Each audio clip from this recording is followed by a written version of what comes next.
Hello, everybody, and welcome to a GameList, a show where we talk about our game of the year 1 month at a time. 1 month at a time. Oh, good shit. I like the backup there. Slow. Yeah. Do you I was want like to your say it backup together? singer. A show where we talk like about our game of the year. 1 month at a time. Yeah, let's never do that again. No, the delay just really doesn't help us there. I'm Jake Twitchin on all platforms. This is Kaulin _ on all platforms. We're talking about video games, and there's a lot of them to talk about. This is, I feel like, a very front heavy show this time around. There's a couple big pillars of news to talk about. We'll talk about Microsoft, Activision, Blizzard finally getting the deal to go through, Jim Ryan leaving, PlayStation 5 Slim, that kind of stuff. Hey, but you're spoiling the show, bro. It's not spoilers. That stuff already happened. It's real world things. But it's spoilers. It's spoilers about. Okay, well, who knows what's coming up for news stories? But we're going to talk about a lot of fucking video games that we played because we're going to talk about Israel and Ukraine and no. Japan? I don't know. No, we're not talking about any of that. Games. Spoilers, bro. Wait, you know what we are gonna talk about? Baghdad. I guess you're right. Seamless transition. We are gonna talk about Baghdad. All right, this is off the fucking rails already. We've been playing Assassin's Creed Mirage. I have to disclose at the top of the show, my code was supplied by Ubisoft. I am a hashtag Ubisoft partner these days. Shout out to them for hooking it up. They've been sponsoring the streams as of late with this and coming up for the Crew Motorsport. Just a little flex / FTC based disclosure that is required of me. But talk to me about your feelings on this game, because you're the Assassin's Creed boy. I am the Assassin's Creed boy, and Everyone calls you that. Yes, they call me the AC boy. I loved Mirage. I think it was perfect. The only complaints I have with Mirage are complaints that I have with Assassin's Creed as a whole, and I think this is possibly the best length that an Assassin's Creed game has ever been. It's wonderful. What did it take you to finish the game? I got the platinum in 22, going on 23 hours. Wow. I finished the entire thing at 19 hours and I didn't platinum it, but I beat the game, which is pretty good for me. It's the first time I've beaten Assassin's Creed since Origins. Yeah, it's great, isn't it? I feel like a feat. Yeah. It's like they really pared it down a little bit. They cut out a lot of the stuff that was in Valhalla and whatnot. But it's just it's like lean. It's like a lean working machine, if you know what I mean. It's it's actually it's kind of a messy video game. It is, yeah. It's a little rough around the I love it. It's like a gamer ass video game. It is not a game where you're you gotta tell your friends you gotta check out the new Assassin's Creed. It's a technical marvel. It's an arguable step back in a lot of ways, but they needed to do that. It's such a weird little video game. I ended up adoring. It's making my game list. We'll get to that in a little while. It's in my top 10 now, above a bunch of games that I never thought it would be on top of. But you want to talk about some shortcomings that you had with it? I feel like combat is generally bad. Combat's pretty bad. They have the one singular move that you can do is just the slash your sword. Which is a notable step back from Valhalla. But I think what I'm really getting at here is this game is free of bloat.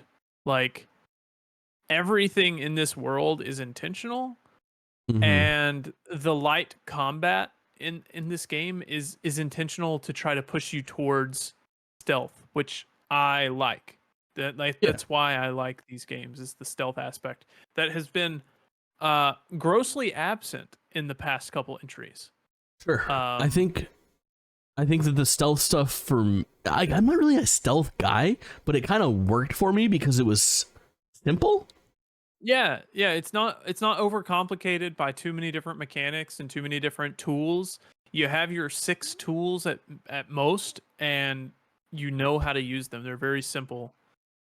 I only ever used 2 tools, and I used the throwing knife and the smoke. throwing knives I used pretty often, and I had like the stink bombs or whatever, the smoke bombs, I used probably 7 or 8 times throughout the whole thing. I didn't unlock any more tools. Yeah, throwing knife was good. The sleep dart's great, just because it's almost like another throwing knife where you just stick them to sleep and then run up and assassinate them. Oh, cool. Yeah. They have the noisemakers, which you can turn into pretty much little grenades later on. Or like incendiary grenades. They've got the smoke, which you can use to heal yourself as well. You can upgrade it. I like the upgrade paths of these tools. They weren't like one-dimensional. You could kind of upgrade them into certain ways that would make you more lethal, or like more non-lethal, I guess, if that's the thing. I think when you say upgrade paths too, like that's another thing, is like your general skill tree is also very pared down. That was such an overwhelming thing in the previous games, and this one is just very much, it's like 2 or 3 is 3 trees with like maybe a dozen skills in each of them, less 10 skills. And maybe, yeah, by the time you're done, you've unlocked most of the stuff that you want. I will say that like I was almost like more infatuated with the first half of the skill trees than I was like the second half. Like I definitely found myself at a point where I was like, well, I've got 7 skill points, I might as well get this bullshit that I don't need. Just kind of like uninteresting shit. It's a really like, again, I'm having a hard time like talking about this game because it sounds like everything that I want to say is negative about it, because it's like, well, this isn't as good as that, and this is like a little bare bones. But it's truly exactly what I needed it to be, what I wanted it to be, and because of that, it feels like such a tight package. It's very fulfilling to be able to get through that game. And I think the one thing that I'm super hot on, I guess, is the story being very self-contained. Obviously the Assassin's Creed story over the past like decade has gotten extremely convoluted from where it once started. I mean, that was like one of the things from the original Assassin's Creed, is that when that game launched, we had no idea. Did you play Assassin's Creed 1 day and date? Like it was like 2007 maybe on the Xbox 360? Dog, I was 7 years old. I was not playing an M-rated game, okay? All right, cool. All right, so like when the original Assassin's Creed came out, it was mostly like Prince of Persia fans that were playing it, right? Originally developed as a Prince of Persia game. Prince of Persia game, yeah. Became its new IP, so I was really hyped off of it, and all of the marketing and stuff just showed it as a game that took place, you know, whenever, with Altair and all that stuff. And when you started that game up, and it had all the like Abstergo stuff and Desmond Miles stuff and this whole like current timeline thing, it was a complete surprise. That was not in marketing or talked about beforehand whatsoever, and that has become such a pivotal part of what the story is in the Assassin's Creed games, and that is, for the most part, just absent. There's a little bit of voiceover in the first 30 seconds of the game, and that's it. Yeah, completely and that's awesome. Absent. And it just focuses on a story that you can follow start to finish. I wish it wasn't absent though, because I really like that stuff. It could have been a nice opportunity for them to pare that down too, and to maybe reset a little bit and give us something a little bit easier to follow. But I don't know. For me, I think it probably would have felt alienating if that was in there, and because I'm not completely caught up to date and I was able to start this. And I think it's worth saying, like, the Basim is a character who exists in Valhalla, and this is technically a prequel to that. But because it's a prequel, and because it doesn't lean on required knowledge of its sequel, it's able to exist like this, which is really nice. And I will also say that in a spoiler-free way, this game sticks the fucking landing. The final like 10% of this story, it's really well done, super cool, cool like twists, and it caught me off guard a few times, and I think it hit the emotional beats that it was going for, and I had a really good time, man. Like I love this game. Like if I was putting a score on it, I would call this game a fucking 9. I just love it. It's a gamer-ass video game that doesn't overstay its welcome, knows exactly what it is, and it's a first effort from a new team under Ubisoft's umbrella, which is super exciting too, that they can pull this off. Do you have the team name? I always forget it. No, you're on it. You're on the case. Because, I mean, I'm sure it's made up of veterans that have worked in the last 3 Assassin's Creed games, and of course there's borrowed assets and animations, and that's the first thing you'll see if you open up TikTok and search Assassin's Creed Mirage, is like, if you pet the cat, it's the exact same animation from Valhalla. Like, okay. It's Ubisoft Bordeaux. It's their first full game. Which this originally, I mean, it started off as a DLC to Valhalla, which you can feel that. Like, you can feel the DNA, which is fine. It doesn't bother me. Yeah, I guess a little bit. I don't feel it that much. Like, the fact that it has a completely different combat system, the fact that the stealth works completely differently, I think it's impressive that this game started off as a DLC. I think I feel it just because I played about 1 billion hours of Valhalla, or at least it feels like it. But like, it's okay because I like Assassin's Creed, and this is like what people wanted. This is what people have been asking for years now, is to go back to a smaller game and just have a city that you can crawl around in. You know, we haven't had a city like this since Assassin's Creed Syndicate. It's fucking dense. 8 years? Assassin's Creed Syndicate was 2015, I think. That sounds right. I can't quite remember, but I think Unity was 2014, so maybe Syndicate was 15, because they were doing yearly at that point. Yeah, and then it took a 2-year gap, and then 2017 was Origins. Yeah. So it's just like, we haven't had a city, like a dense city like this, in so long, and it just hit. It's so nice to weave in and out of corners, to lose guards, to hide behind a corner and grab a guard and pull him as you slit his throat. It was wonderful. Really cool assassination like animations and moves. I remember one that really got me going was I was in like one bush and I assassinated this guy, and he kind of like auto transitioned to the next bush across the walkway. Was really slick. Like, it was like he just did it in one fell swoop, which was really rad. Another thing that they're knocking people for is that, like, for the vast majority of like takedowns, like when you're running fast and you go to get someone, it's pretty much always like the big jump in the air, hidden blade, like I don't care. God damn, it fucking feels good every time. Like, the hidden blade's the best thing in video games, dude. Yeah. There's nothing like it. It's the fucking best feeling in the world. Of course we love that shit. Red hot on this game. You know, it has gotten me to re-download Assassin's Creed Unity, and I was playing through some of it the other night. And man, if they remastered Unity, it would be a 10. An easy 10.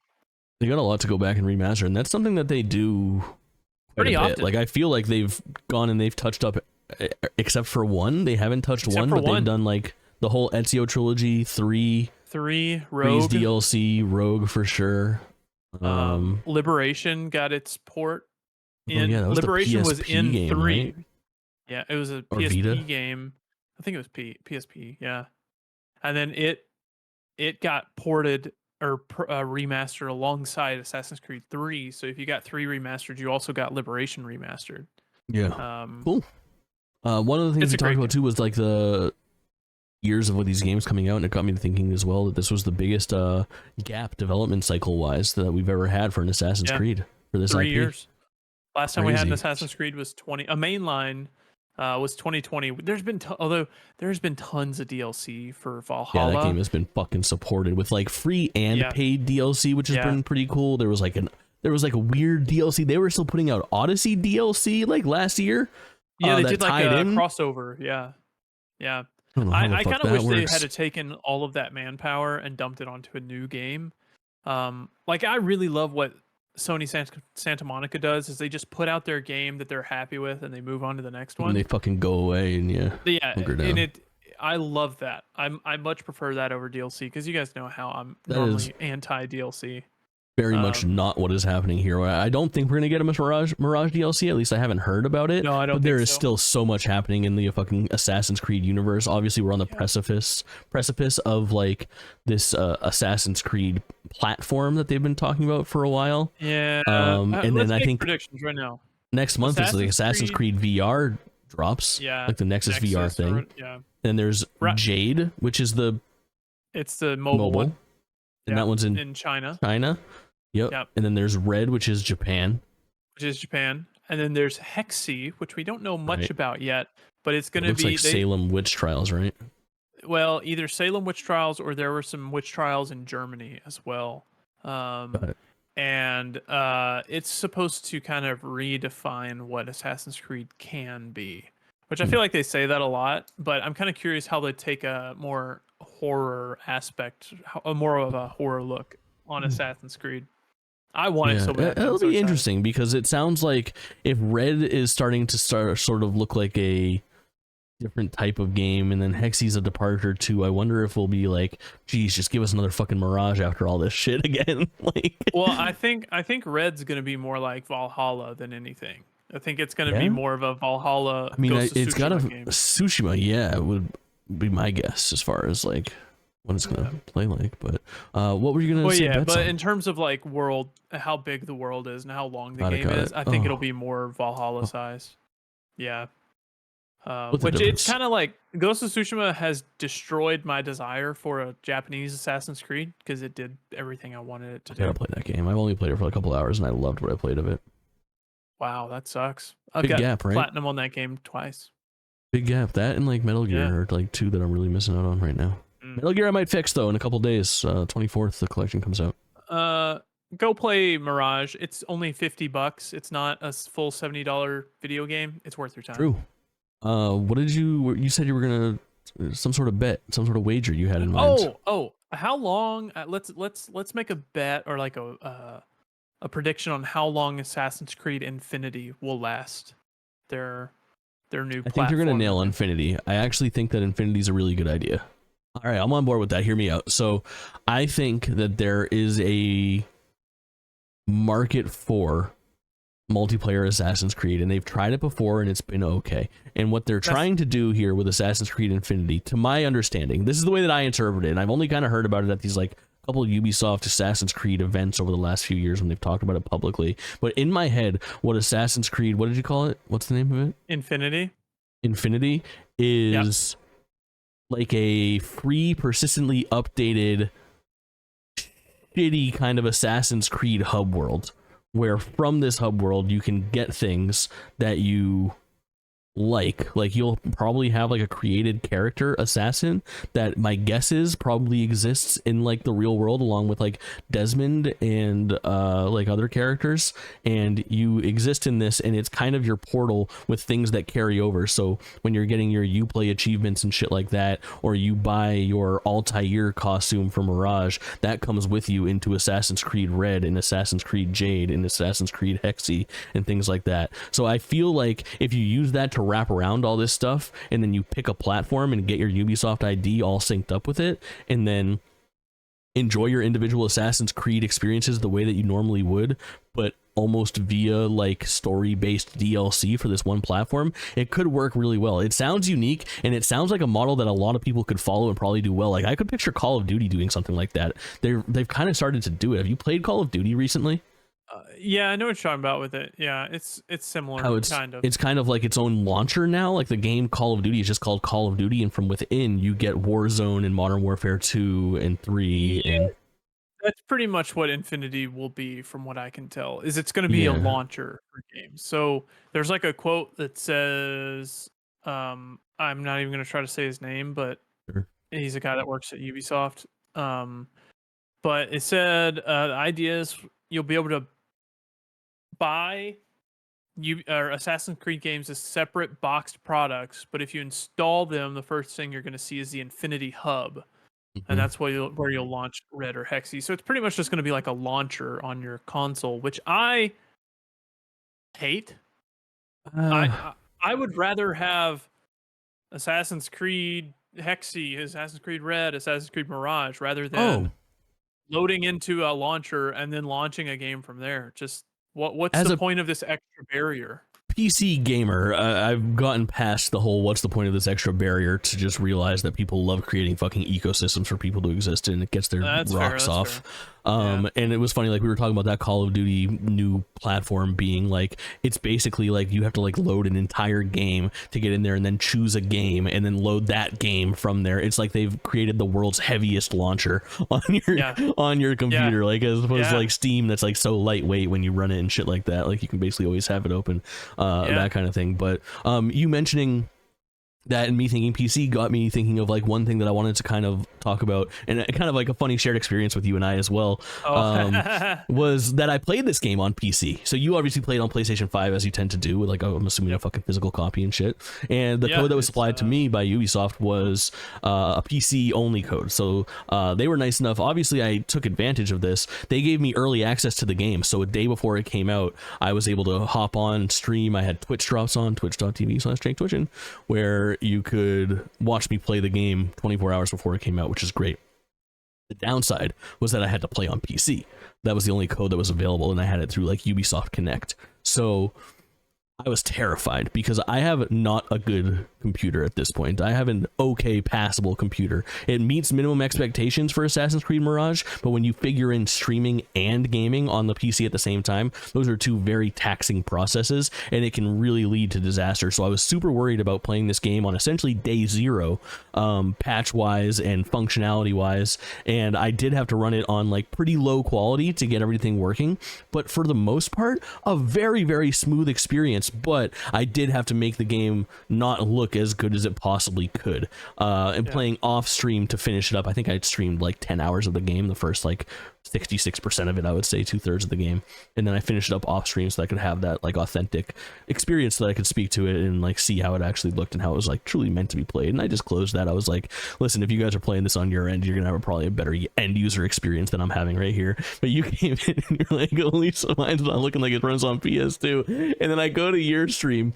and what was the line that you said? It was so fucking good. I jumped into a like a pile of flowers and butterflies flew away from it, and I said, "Oh, I bet you don't have these butterflies, Jake." And I most certainly did not have butterflies in my game, and I felt nothing but shame. But the fact that the game was able to run on my hardware, able to stream, able to be dropped down so low, but also look so good, I think is a technical feat. That the fact that the game that doesn't have, doesn't have a bunch of fucking technical glitches or issues running is always good in the world of games being shipped unfinished and having huge fucking disasters all the time. So I mean, it ran perfectly without a hiccup on PS5, and it ran super well on your old crappy PC somehow. Yeah, for sure. GTX 1080 coming through, making it like fucking that happen. I remember when that card was the thing to have when I was in like high school. I know. You know what? It's still like the GTX 1080. What's the fucking super edition? It's like QT or something like that. TI, not QT, got it. Is still like regarded as like one of like the best fucking cards and the one that stands the test of time. And I should have splurged and spent the extra 200, $150 that time. But the GTX 1080 is holding up, baby. I always say like my basic plan is I do so much streaming and so much PC streaming at this point that when I'm trying very hard to run this computer into the ground as far as gaming goes, and then I'll just full upgrade and buy a new computer and then use this as a streaming dedicated computer and run the new computer HDMI wise into that computer so that I can not tax that processor and graphics card to stream and then do the whole double keyboard thing. Yeah, I think it's the way to go. We're not slowing down, baby. Speaking of not slowing down, I've been playing Sonic the Hedgehog. Oh, I fucked up the transition. Hold on. You're watching the video version. Don't worry. We're on it. I've been playing Sonic Superstars, man, and I've been loving it. This is the very timely one. We're recording this right now on October 18th, and it is now one day after the game came out, and I'm about 4, maybe 6 hours into the game, and I am honestly over the fucking moon. Sonic Superstars is really good. It's getting like 7s around the board, which I feel like is a little low. It's feeling like an 8, 8.5, maybe even a 9 to me. This is a really old school, old-fashioned Sonic game with just a very nice coat of paint. Now, it's tough because I think a lot of people are comparing it to Mania, which is overall a better video game, but this has a lot going on that makes it feel very modern. And the thing that I've been blown away about, and I feel like I want to have a different through line here than what a lot of people have for this game right now, because a lot of people are just comparing it to Mania and talking about the multiplayer and talking about the power-ups and stuff like that. But for me, what's really sealing the deal for me and what's making this a special Sonic game to me is the level design and the platforming mechanics in this video game. So I'll go over like the brass tacks. Obviously, this is the first like Sonic game where you can play, maybe not the first, but the first 2D Sonic game in a very long time, where you can play multiplayer, 4 characters. Each of the 4 characters, Knuckles, Tails, Amy, and of course Sonic, play slightly differently, and you share a screen together. And I can't imagine it's that good of an experience, because this game does move very quickly. It's a fucking Sonic game. So if you have trouble playing 4 players on Mario, imagine how nightmarish it's going to be when Sonic is fucking hauling ass to the right and Amy's slacking behind on the left. It can be a whole goddamn situation. But that all being said, 2D side-scrolling Sonic game, controls very traditionally. There's no homing attack or anything like that. It is very much in the vein, mostly like if you have to compare this to a single game, Sonic Superstars is the most similar to Sonic the Hedgehog 3 for the Genesis. Sonic 3 and Knuckles, maybe. What's cool to me about this game is that, and I'm not exaggerating, I'm a hyperbolic person, I know, but I'm not exaggerating here at all when I say that every single level introduces new obstacles, mechanics, and enemies and bosses that I've never seen before in a Sonic game, and I've never seen before in this game. It is staggering the amount of gameplay variety that they've put in. And I don't mean like, oh, in this one he's riding a cart, or in this one he is, you know, flying through the air, or anything like extravagant like that. It's more in the design of how you accomplish your task of what is essentially just going left to right. It's a side scroller, baby. We love this.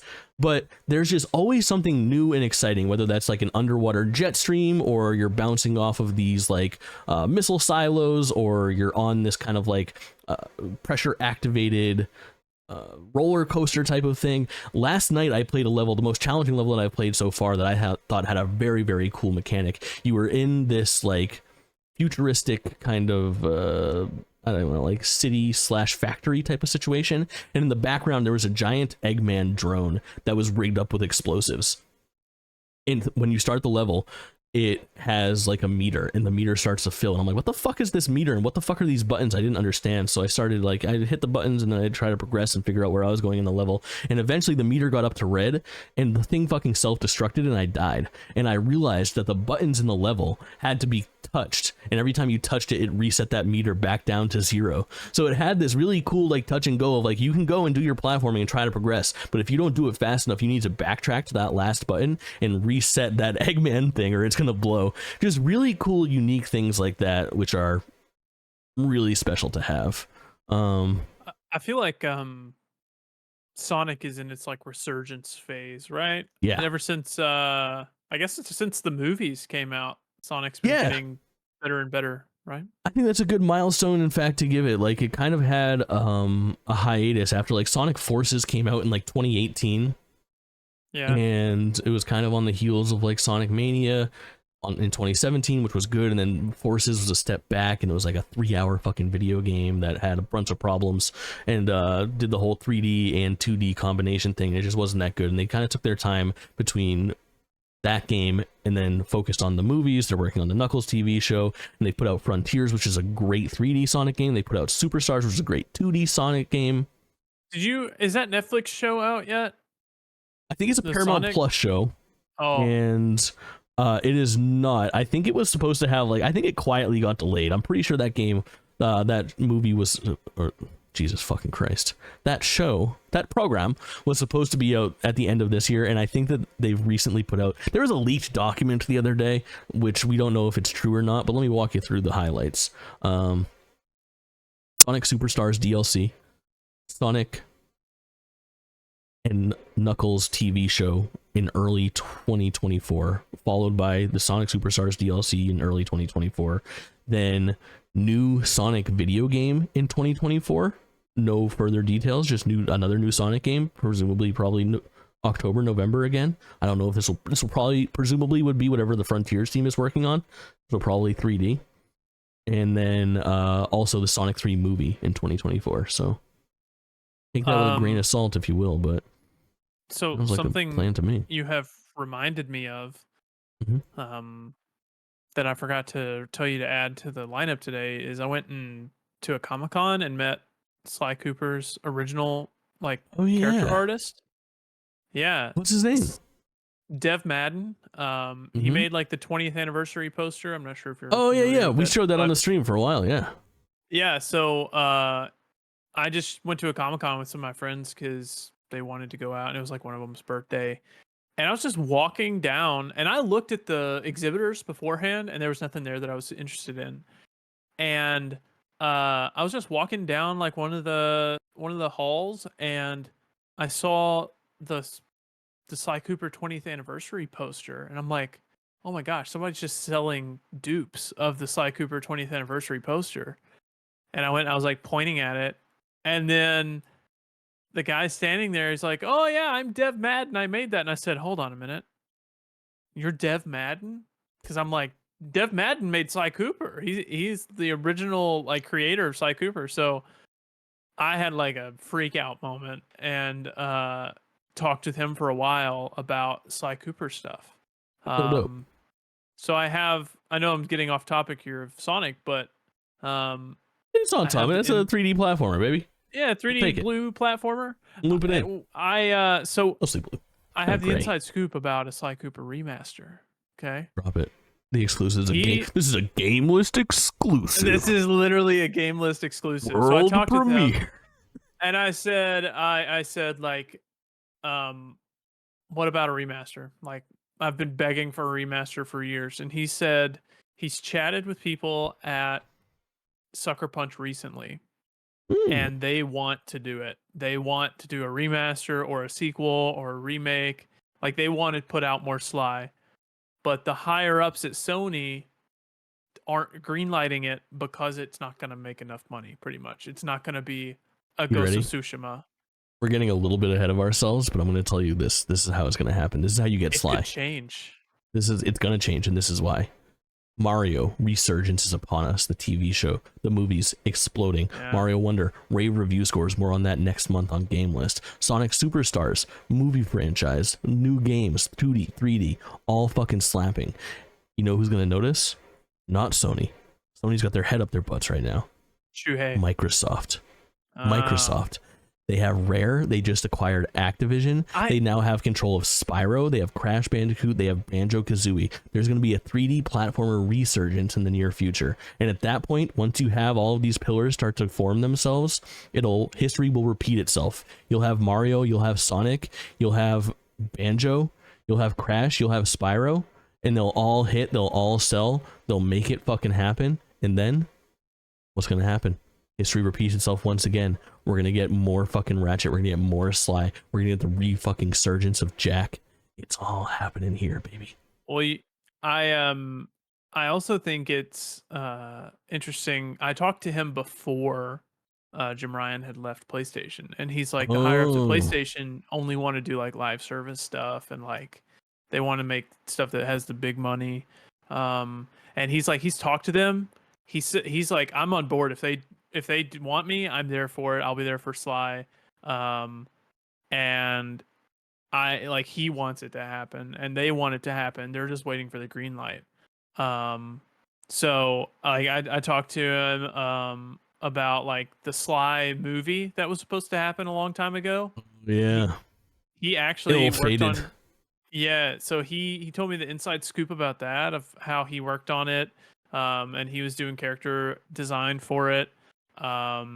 And it just got caught up in like it was going to be a TV. It was going to be a movie, and then they passed that off to a TV show, and then they canceled the TV show because the Ratchet and Clank movie did bad. That's right. And then it got canned. But it's just like, it was super cool. I got a poster. I got actually 2 posters from him. He signed them both, and got some cool free stuff from him. But it was awesome. It was like meeting a hero of like, I mean, Sly Cooper's. Yeah. I talk about Sly Cooper like every podcast. Yeah, you're the fucking Sly guy. People know. I'm the GameList fans are going bonkers for you right now.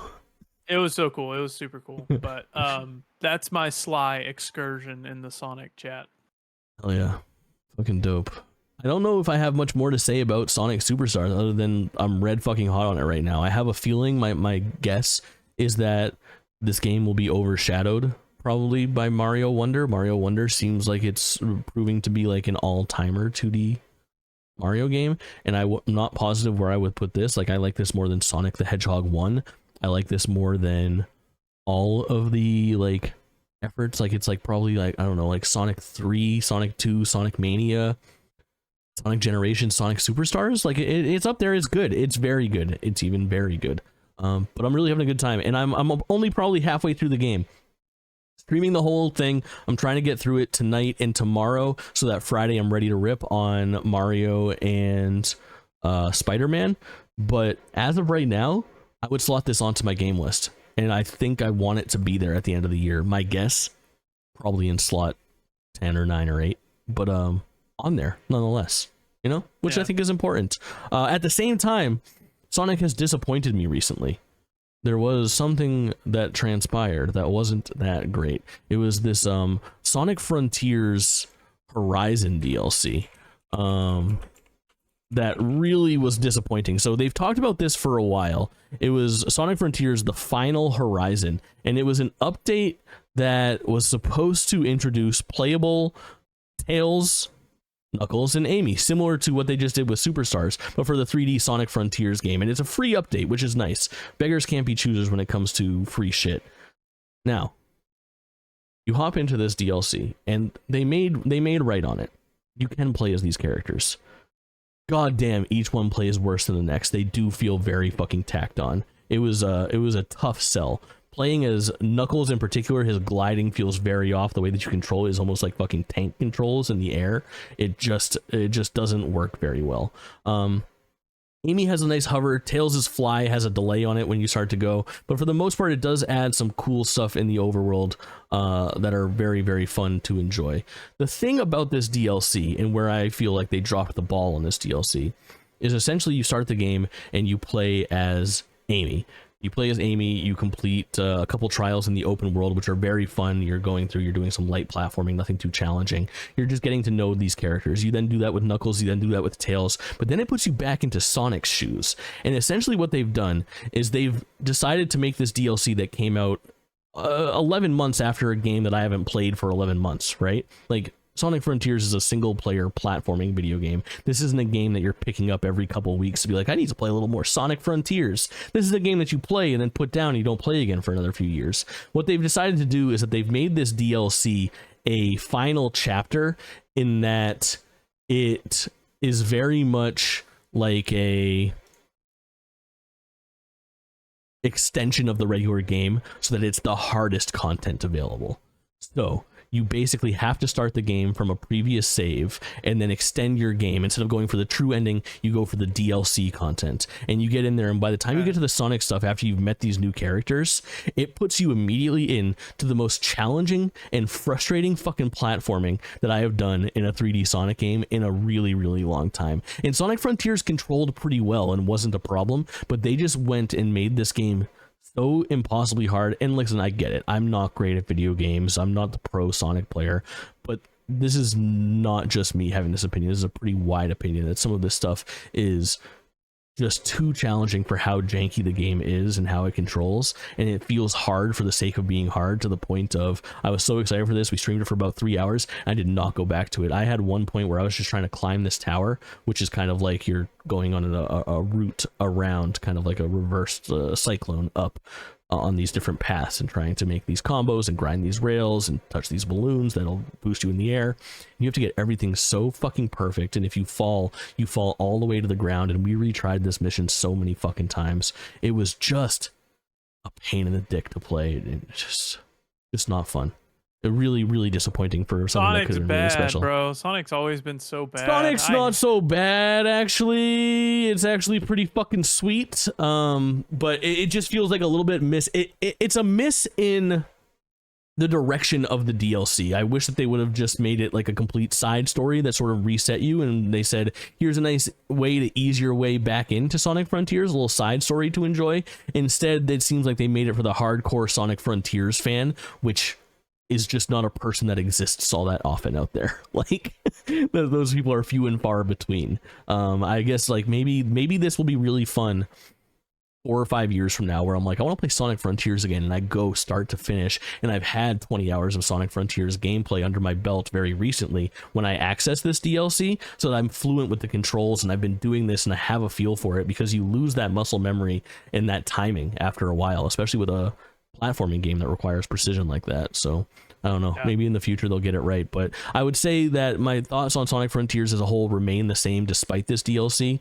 It seems like their head is in the right place, and if they are using this and the team is indeed working on a Sonic Frontiers sequel that has playables Knuckle, Tails, and Amy, let's get that jankiness out of the way here. Let's get the feedback from the community. Let's apply that to this next game, so that if you do indeed shoot for the fucking stars again, maybe you land on the moon. I don't know. We can pray, but either way, a little bit of a hiccup in what's been a very successful few years of Sonic the Hedgehog. What do I have next? I have no fucking transition for this, but I hopped in and played the Call of Duty Modern Warfare 3 You know beta. what hasn't been a successful couple of years? Call of Duty. Yeah, you kind of nailed it, man. This is such a conundrum. What do you know about Call of Duty Modern Warfare 3? It is the definition of reduce, reuse, recycle. And it said, hey, we're going to make a DLC. Oh, nope. We're going to make a standalone game that is DLC. That is just going to... it's funny. I'm making fun of it for the same thing that Mirage did. It's true. But, it did take a page from Mirage. But at least Mirage is like an original map and original characters. This is literally just pulling all the OG Modern Warfare 2 maps and saying, here you go. Hope you enjoy. The big difference in this is the mentality of making the change, whereas Mirage's idea was, let's take extra time to make this DLC a full package, and they extended it by literal years, as opposed to this, who said, we don't have time. Let's bundle this into a $70 package and make it worth it for our consumers. And I think what it boils down to is that works really well for some things and causes me great concern for other things. So here's my takeaways from the Call of Duty Modern Warfare beta. And some of this is gathered from the court of public opinion, because I'm not too fluent in what Call of Duty Modern Warfare 2, current Modern Warfare 2, is like. I've played some Warzone, but I haven't spent much time in that game. I'm going to sneeze. Talk about Modern Warfare 2. Modern Warfare 2, I haven't played it since like last November. I think I spent like maybe 30, 40 hours in it, and then I was like, okay, I'm over it. I'm done. Play the single player or the multiplayer? Both. Okay. Any good? Yep. I did a playthrough of the single player campaign on YouTube, and then I played quite a bit of the multiplayer. I think I got like gold on one gun, and I was like, okay, I'm done. I'm bored. So what's interesting about Modern Warfare 3 is that originally it was going to be Modern Warfare 2 DLC. It was going to be based around classic Modern Warfare 2. So their plan was, for the latest Modern Warfare 2, let's bring all of the classic maps from Call of Duty Modern Warfare 2, the original, which came out in like, what, 2007 or 8 or 9 or 14 or something like that? 7, and 8, I think. That stays the same in Call of Duty Modern Warfare 3. Call of Duty Modern Warfare 3's multiplayer is built very heavily on the bones of Modern Warfare 2. In fact, it's almost identical. However, there are actual gameplay touches. The game does control and feel differently. They have changed things to make it feel, I believe, faster and definitely a little bit more arcadey. They've taken steps away from the sim type gameplay and made the whole thing feel a lot tighter, a lot cleaner. And it makes me feel like I'm playing those older Call of Duties again, even more so than that reboot of Modern Warfare did a few years back for the first time, which is nice. So the multiplayer is sound despite not being maybe a full competent package. Where I'm concerned is they're tacking on zombies and a campaign to this game, a game that materialized. Yeah, zombies look so bad. Zombies just look so bad. Yeah, it tends to. What does it look like? It's open world zombies. It looks like they dumped zombies into the Warzone map and said, "Here's your zombies experience." It just looks terrible. It's gotten so far away of what original zombies was, like a unique experience with cool Easter eggs and stuff. It's just. I think where the concern comes in is that the multiplayer is probably going to be sound and be some of the best Call of Duty multiplayer that's happened in a while. I'm sure that'll carry over to Warzone as well. But this justifying a $70 experience. In the last year, they've decided to make it that They've decided to tack on a campaign and zombies and other superfluous things to make it worth it. And that's where I think when it comes to review scores, this game might be taking a big hit, because I have reason to worry about a zombies and a campaign that have had that short of a development cycle on kind of a shotgun. Did you see the like the long form playthrough of one of the campaign missions? It was the nighttime mission where they're just existing in the fucking gulag. Yeah, the gulag that was pulled directly out of Warzone. Like, well, that gulag's not in Warzone anymore. It's a different gulag. Yeah, I mean, I literally knew every corner that they were turning around, because, like, I've been killed on that corner before in Warzone, like OG Warzone. Like, I understand the gulag is from Modern Warfare 2 originally, but still, it's just, it'll be interesting to see if they can pull it off. I get it, for sure. I think, all that said, I'm kind of hot on the multiplayer that I played. I put more hours into this beta than I have in any Call of Duty that I've played in the last 4 or 5 years. I'm gonna buy it. Absolutely. That's just the shill that I am. And a cool thing as well is that, so I played this on, we've talked about this, I'm a PC boy these days. Like, I have a PlayStation 5 and an Xbox Series or whatever, but I love playing with a keyboard and mouse, especially a first person shooter. So they did a PlayStation exclusive beta weekend, so you could get access to it a full week early if you played on PlayStation, and then it opened up for PC and Xbox and other consoles and whatever the weekend after. So in order to play, I was like, well, fuck, I gotta play on PlayStation. I want to get ahead of the game and be able to post this content and post it on YouTube and everything. So I did that, and I realized you can plug a keyboard and mouse into your PlayStation 5. So I fucking did that. I streamed it with 2 keyboards and 2 mice, and I plugged it into my PS5, and I had a great experience controlling it. I had no idea that was a possibility. Really cool option. It's been an option for a long time, but only, and it worked really well. Like, the PS5's interface, as far as getting everything situated and it realizing that I had both a DualSense, a mouse and a keyboard, was pretty cool. I was impressed with the PS5's capabilities there, and even in the beta, their utilization of it. So absolutely, what a time to be alive. Yeah, I know. I'm absolutely like fucking spitting in the face of Sony fans. The sacred symbols can eat my dick. Are you a cyber psycho? I don't know, Choom. I don't know. Maybe I am. Is that the right term? Yeah, Choomba. Yeah, Choomba. Gonked out of your mind. Let's talk Cyberpunk. I want you to talk Cyberpunk first, because I feel like maybe I haven't. I was trying to remember what the timeline was for us creating GameList and me playing Cyberpunk. I think it was a year early, but yeah, you did not. We have talked very little about Cyberpunk on this show. Tell me about your Cyberpunk, because you're late to the game. I was in the game. Well, I bought Cyberpunk for PlayStation the day that it came out. I pre-ordered it. I remember you did an unboxing thing, and then you never touched it again. Never put the disc in my thing. And I actually did go back, like maybe like a year and a half ago. I did like a little stream where I played like the opening like hour and a half of Cyberpunk on consoles when it was like fixed for the first time or something, and I thought it was cool, but I never got into it. And again, it was one of those things where it was like, that game you can't play in third person. I'm stuck playing on a controller, nothing feels right. I was like, all right, I'm out of here. But I've always had it in the back of my head of like, Cyberpunk seemed cool, I could get into this. And I guess I gotta thank Starfield a little bit for making me desire I don't know, immersive game like this. What would you call, what's the common thread between Starfield made you want to play an actual good RPG? I guess so. Yeah, sure, we'll call it that. So I was like, you know what, Phantom Liberty's coming out, and they're starting to tote this like 2.0 update, and I was looking at it, and it's like $60, and I was like, at some point they're gonna drop this game on fucking Steam on sale to promote Phantom Liberty. And sure enough, they dropped it like $36. I had seen it for $30 before, but the hype was real. You played this on PC? Yeah, baby. Oh my god, you already own it on PlayStation. You could have gotten the PS5. I traded it in. You traded it in? Yeah, when I bought it on PC a couple of weeks ago. It's the fucking best decision I've ever made. I played it on PC. I couldn't be hotter on it, so I rebought it. I'm now fucking $106 in the hole on fucking whatever the fuck on Cyberpunk, a game that I hadn't even played. And truth be told, I'm not done. I just started Act 3, and I started doing some side missions, and I've fallen off right now because I've got some other games that I've been playing. But I've been pestering him to finish it. It's gonna have to wait. It's gotta wait until Jake. Act 3 is one mission.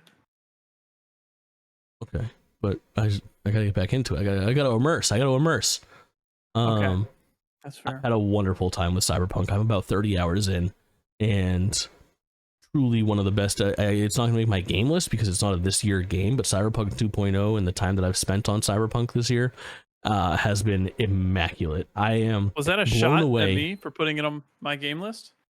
Oh, you can put it on. You're playing Phantom Liberty. It's different. You're going to talk at length about that. You should play Phantom Liberty. It is everything good about the base game turned to 10. Like, I believe you. Amazing. It's got to get in line. November's a little light. December's very light. Maybe I find time for it, but that's why I'm letting it linger right now, is because I don't want to just hop into Phantom Liberty sight unseen. I'll be able to hop in. I'll be able to do a little bit of shenanigans, do some side quests, figure some stuff out, hang with Judy, my fucking baby forever, and then make it happen. There's a new best girl in the expansion. No, I'm better than Judy. Better than Judy. I threw everything away for this girl. Judy's kind of fire. I will say I was always a Pan Am guy initially when I played this back in 2020. Yeah. Still love Pan Am, still prefer Pan Am, but Judy grew on me a lot this playthrough. I played as a guy the first time I played, now I played as female V. Just kind of get both sides of the voice acting spectrum, I guess. And they were both great. People don't give the guy enough credit, honestly. They give the girl a lot of credit? They give the girl a lot of credit, yeah.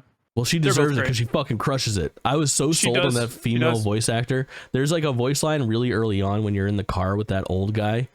And with Dexter Deshawn? No. Before that, older guy. With like Albert or something like that. I don't remember his name. He's very old. You're leaving the bar for the first time, and he says, "Take a ride with me instead." Or whatever. Yeah. El Padre.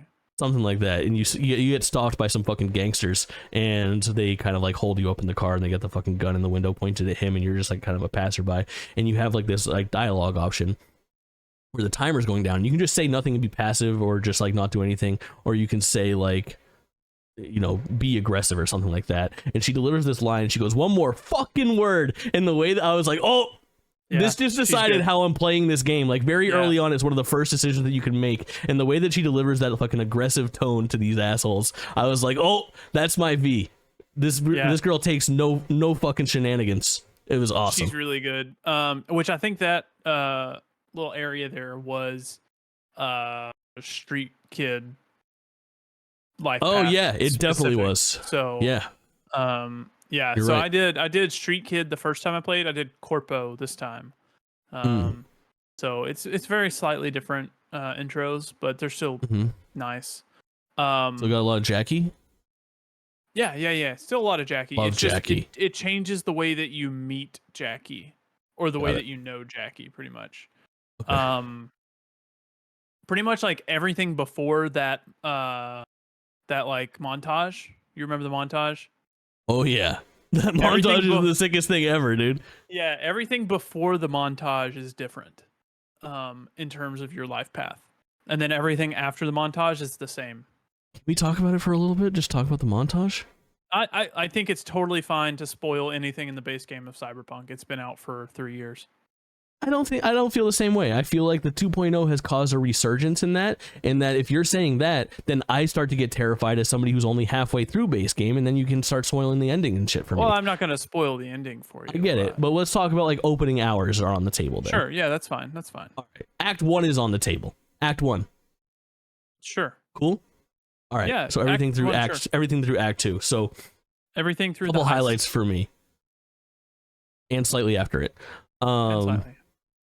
So a couple highlights for me is that montage at the very beginning of you and Jackie existing in Night City is some of the best like short form. I don't know if I'd call it character, but world building is what it is. It's world building, and it's fucking phenomenal. It's a clinic in how to do that. Like, it is such a fun montage. It is such a cool montage. There's so much happening, and I felt like it did such a great job in a short period of time, making me feel like, oh, this is my fucking ride or die homie, like none other. I loved Jackie from that moment, which obviously made Jackie's death, which I knew in the back of my head was coming because they showed that in promotional materials so early on. I remember watching the whole fucking thing with like Dexter and that mission gone wrong and Jackie not making it, which is such a crazy thing to spoil in like one of those like CD Projekt Red things. Yeah. And then the other really dope thing is that obviously Act 1 ends, you lose Jackie, but you gain Johnny Silverhand. And obviously, like, I get the Keanu memes and stuff like that. He's not that big of a deal to me, but goddamn, does he crush it in this role? He's good. And playing He's as so him, good in this game, isn't he? he's so fucking good. I hang on every fucking word that he says. It's unbelievable. The fucking mission that you play as him in like the Akimura Tower, whatever the fuck it's called. Arasaka Tower. Nailed it. First try. And the gun that he has where you're just fucking blasting headshots, like it's got some kind of auto aim on it to really just make you feel like you're fucking crushing, dude. Like it is so sick, and it's playing that theme too.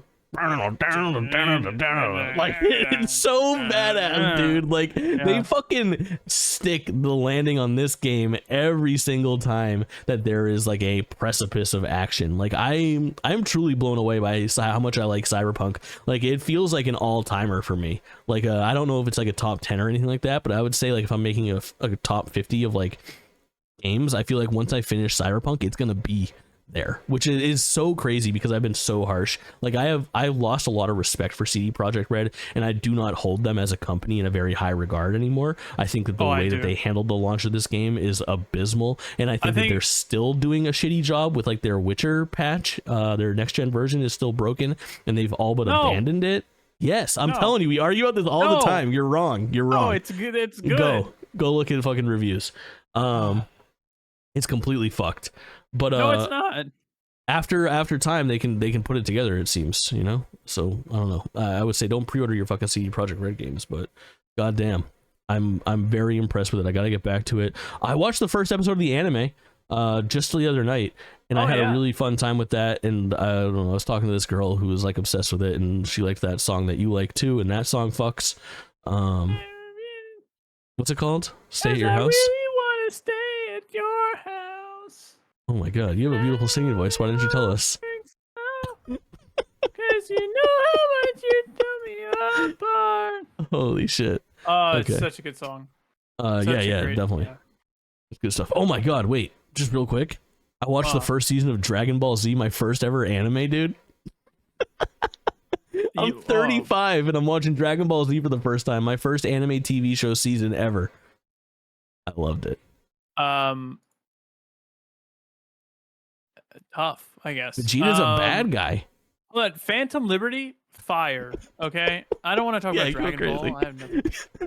Phantom Liberty is fire. It takes everything good about the base game, turns it up to like 11. It adds new endings to the base game. And you know how many endings are in the regular base game? Kind of 4 big ones. Maybe, and then this one adds kind of like a 5th or 6th ish. Like permutations to like existing endings and shit, or what? Kind of. There's like 4 different big endings, and then some of those big endings have different permutations. Okay. Cool. So there's a lot of different things there. Also, I just wanted to be noted. Literally every time I look up The Witcher 3 Wild Hunt next gen stuff, it literally just says the best it's ever been, the best Propaganda. on the market, the best changes. Like, I don't know where you guys are getting this information Propaganda. from. But anyways, Phantom Liberty's awesome. The premise of this is the president has crashed her Space Force 1 into Dogtown, which is a certain like district in Night City that you couldn't access previously. Interesting. And you got to rescue the president. And let me tell you, it doesn't end there. It goes off the wall, bonkers. And instead of having Keanu Reeves, which Keanu Reeves reprises his role as Johnny Silverhand and does a phenomenal job still, you have Solomon Reed, who's Idris Elba. And Idris Elba. Yeah, that's right. Oh my goodness. Wonderful. He does a wonderful job. And then the other new character, the best girl, Songbird, Somi, phenomenal. I would give anything for Songbird. Isn't the name of the villain or whatever in BioShock Infinite? Maybe it is. Yeah, now that you mention it, that's Songbird on screen. Yeah, Yeah. Bay. Songbird's fire.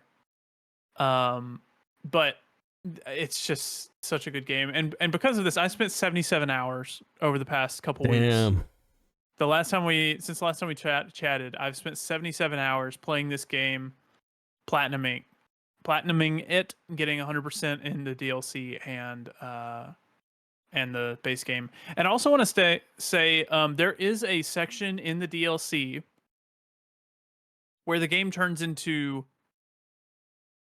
Alien Isolation. I've heard of comparisons to Mission Impossible a bunch. It does have Mission Impossible Escape from New York. Yes, it's got that a lot. There's one part of the DLC that turns it into a straight horror game where you are hiding and you cannot fight. And it is terrifying, but it is wonderful. It is one of the best games ever made, easily. Oh, shit. Yeah, I love it. Praise. If we talk a little bit more about base game, I just really want to say that I fucked Judy, and same. I know that just seems like I'm just like bragging about having sex with a video game girl, which isn't the case, because this path that I took to follow this relationship side quest is one of the coolest things I've ever done in a video game. It was super fucking impressive, the amount of stuff that was like optionally tucked away. I've never seen production quality on a side quest quite like what I experienced with that, all the way to like the final quest, which is like the like fulfilling the relationship quest, where you get the opportunity to like crown this person your fucking significant other in game. Was one of the most like intricately designed, like it was this whole like underwater scuba diving mission that was so well put together and like touching and heartwarming too. And then the sex scene, pretty hot. Like, what the fuck is happening? Video games are getting crazy. I did that on stream on YouTube, and how'd that go? So I was kind of scared to show it. So I hid the video of the game and I just narrated what was happening on the screen. Nice.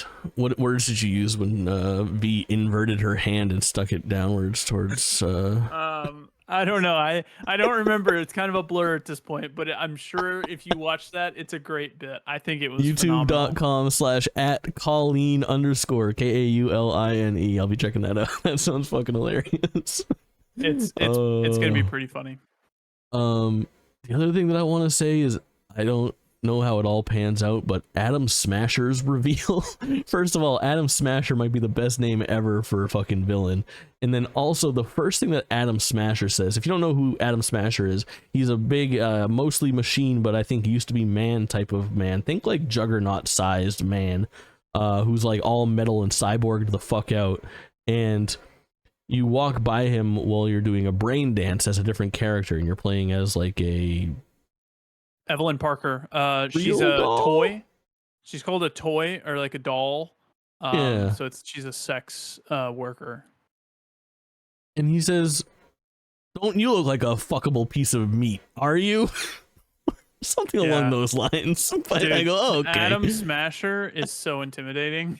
Yeah, he's a fucking terrifying man. Dumb. Yeah. Oh, it's fucking wild. I'm looking up the quote because I think it's pretty good. Oh yeah, it's better than I thought. It's, "You look like a cut of fuckable meat, are you?" Jeez. It's fucked up, man. Come to find out, she is. Wait, have you? Oh, you have finished. You've seen what happens at the end of that quest line because you've hung out with Judy. No. Yeah, Wait, you have. What quest line? The Judy quest line or the Adam Smasher quest line? The Evelyn Parker stuff. I do know what happens with that. Yeah. This game really like makes you feel depressed. It's like it does do that sometimes, yeah. But it's a cool world, and I feel like I know it's like alternate reality, alternate history, like things are already like not playing, like it doesn't play out from like this 2023, like things are already different in that world in 2023, but I feel like it's a pretty cool future, like as far as like what it could look like.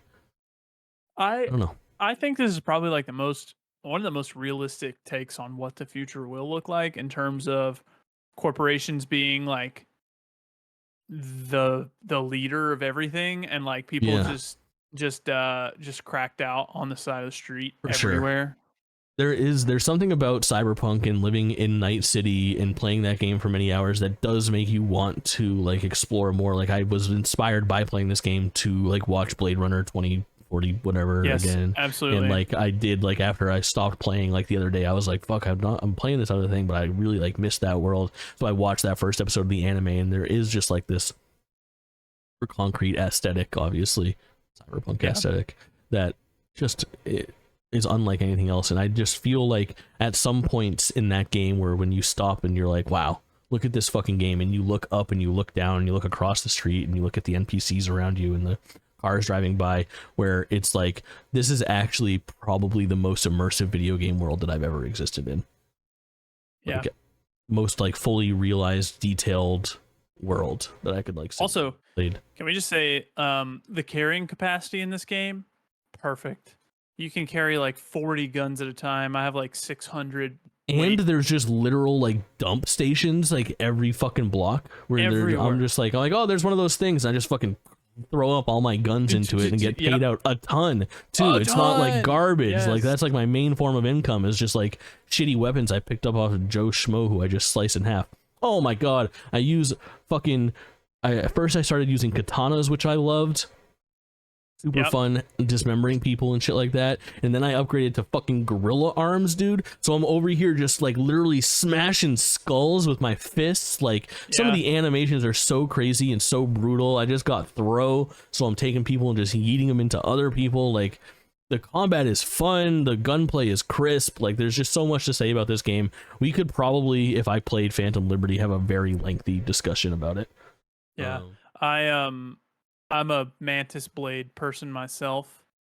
Mantis Blade, for those at home, are like Baraka arms. Oh my god, you're looking... Barack Obama arms? Correct, yes. Like the president's arms. If you're watching the video version, you can look at like the literal face of like Kaulin being like, Baraka? Not understanding. Baraka. Yeah, it's kind of like Baraka arms.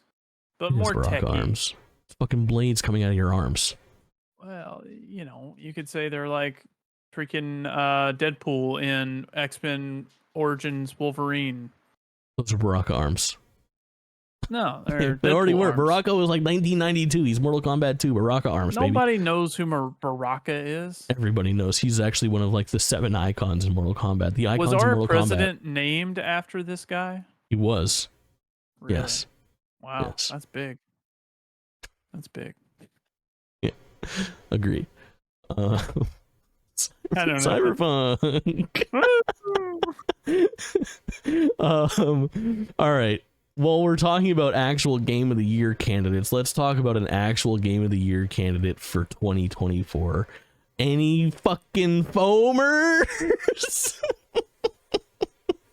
Listen, it was a meme. I get it. Foamstars seems dumb. I am proud to announce Foamstars is not dumb. Foamstars is special. Foamstars is really, really good. I love it. I think Foamstars is going to be made, or just, it's going to either become a complete fucking failure because they charge $60 for it and nobody buys it, because you can't really charge $60 for a game like this, or $40, or any money for a game like this. Like, I really just hope that they wise up and make this game free to play, because if they don't, it's going to be so discouraging. If this game comes out as a free to play game, I really think that it could hit and be a big deal, because it plays like this perfect middle ground between Splatoon and Fortnite, is I guess where I would put it. It does some really interesting stuff, and I know what you're thinking, this is just a fucking Splatoon clone, but it is absolutely not. Colin, I begged you to play any of this. Did you play any? I don't know how you can say this is absolutely not a Splatoon clone when it looks exactly like Splatoon. So the first thing to note is that your foam does not enter the battlefield on a 2D plane. In Splatoon, you paint things. In this, you foam things. So you're creating like mountains and obstructions in the world, which I think is a really cool element and changes the way that you operate in that game. The other thing to know is that in Foamstars, depending on the game mode that you're playing, you're not trying at any point to have the most foam. That is not a function of the game whatsoever. It's never a percentage of like who foamed the most. You're spraying foam for tactical advantages, whether that be to make the geometry in the world around you work to your advantage, or to make traversal around the world better for you. In addition to that, most of the games revolve around getting chills, which is what you call kills in a rated T for teen video game. And the way that you get these chills is very fucking cool to me. You have to foam your opponent, which puts them into like this state of no control so that they're like susceptible to getting foamed. And then you need to take out your surfboard, which is kind of like your main form of like sprint essentially, and you need to surf into them. At the same time, when you put them into this state, you can get them out of that state if they're your teammate by doing the same thing. So it creates this kind of like give and take, this balance of how you're going to, I don't know, be like offensive or defensive, where it can actually be like a tactical advantage to not go for the kill, but instead save your buddy so that they pop in and then you can get 2 kills. It creates some really interesting dynamics with the way that this game is played, and it takes a little while to get into and figure it out, but I ended up putting like 10 hours into the Foamstars beta a couple weeks ago, and I have not stopped thinking about it since. It had 2 game modes, and each of them were really, really interesting. One of them, and I think you'll be a help here because you can tell me if this mode exists in another game that you've played, because I've never really heard of it. Okay. This is the way that the game is played. Is you start, it's a 4-on-4 match, and you pick your character, which determines your class, the gun that you have, and the powers that you have.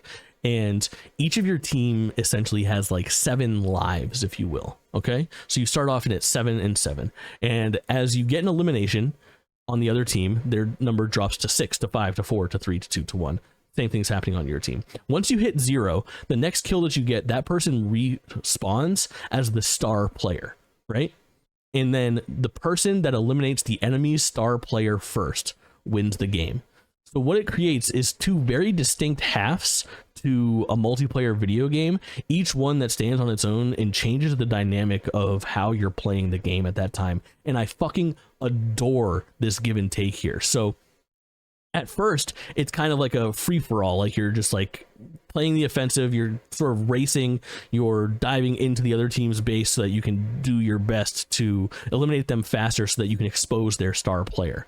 But after that, depending on how things have transpired, if your star player emerges first because you guys have died more than the other team, you immediately find yourself in a defensive role, where instead of being like a kind of like a free-for-all, you're kind of hunkered down, you're protecting that star player and changing the way that you are spread around the map because you don't want to lose the game. So because of that, these 2 things work together so fucking well and create such a awesome, I don't know, distinct differences is the thing that I keep on coming back to with this, and it makes each game feel so good and so fun and so high stakes. Have you ever heard of a mode like this?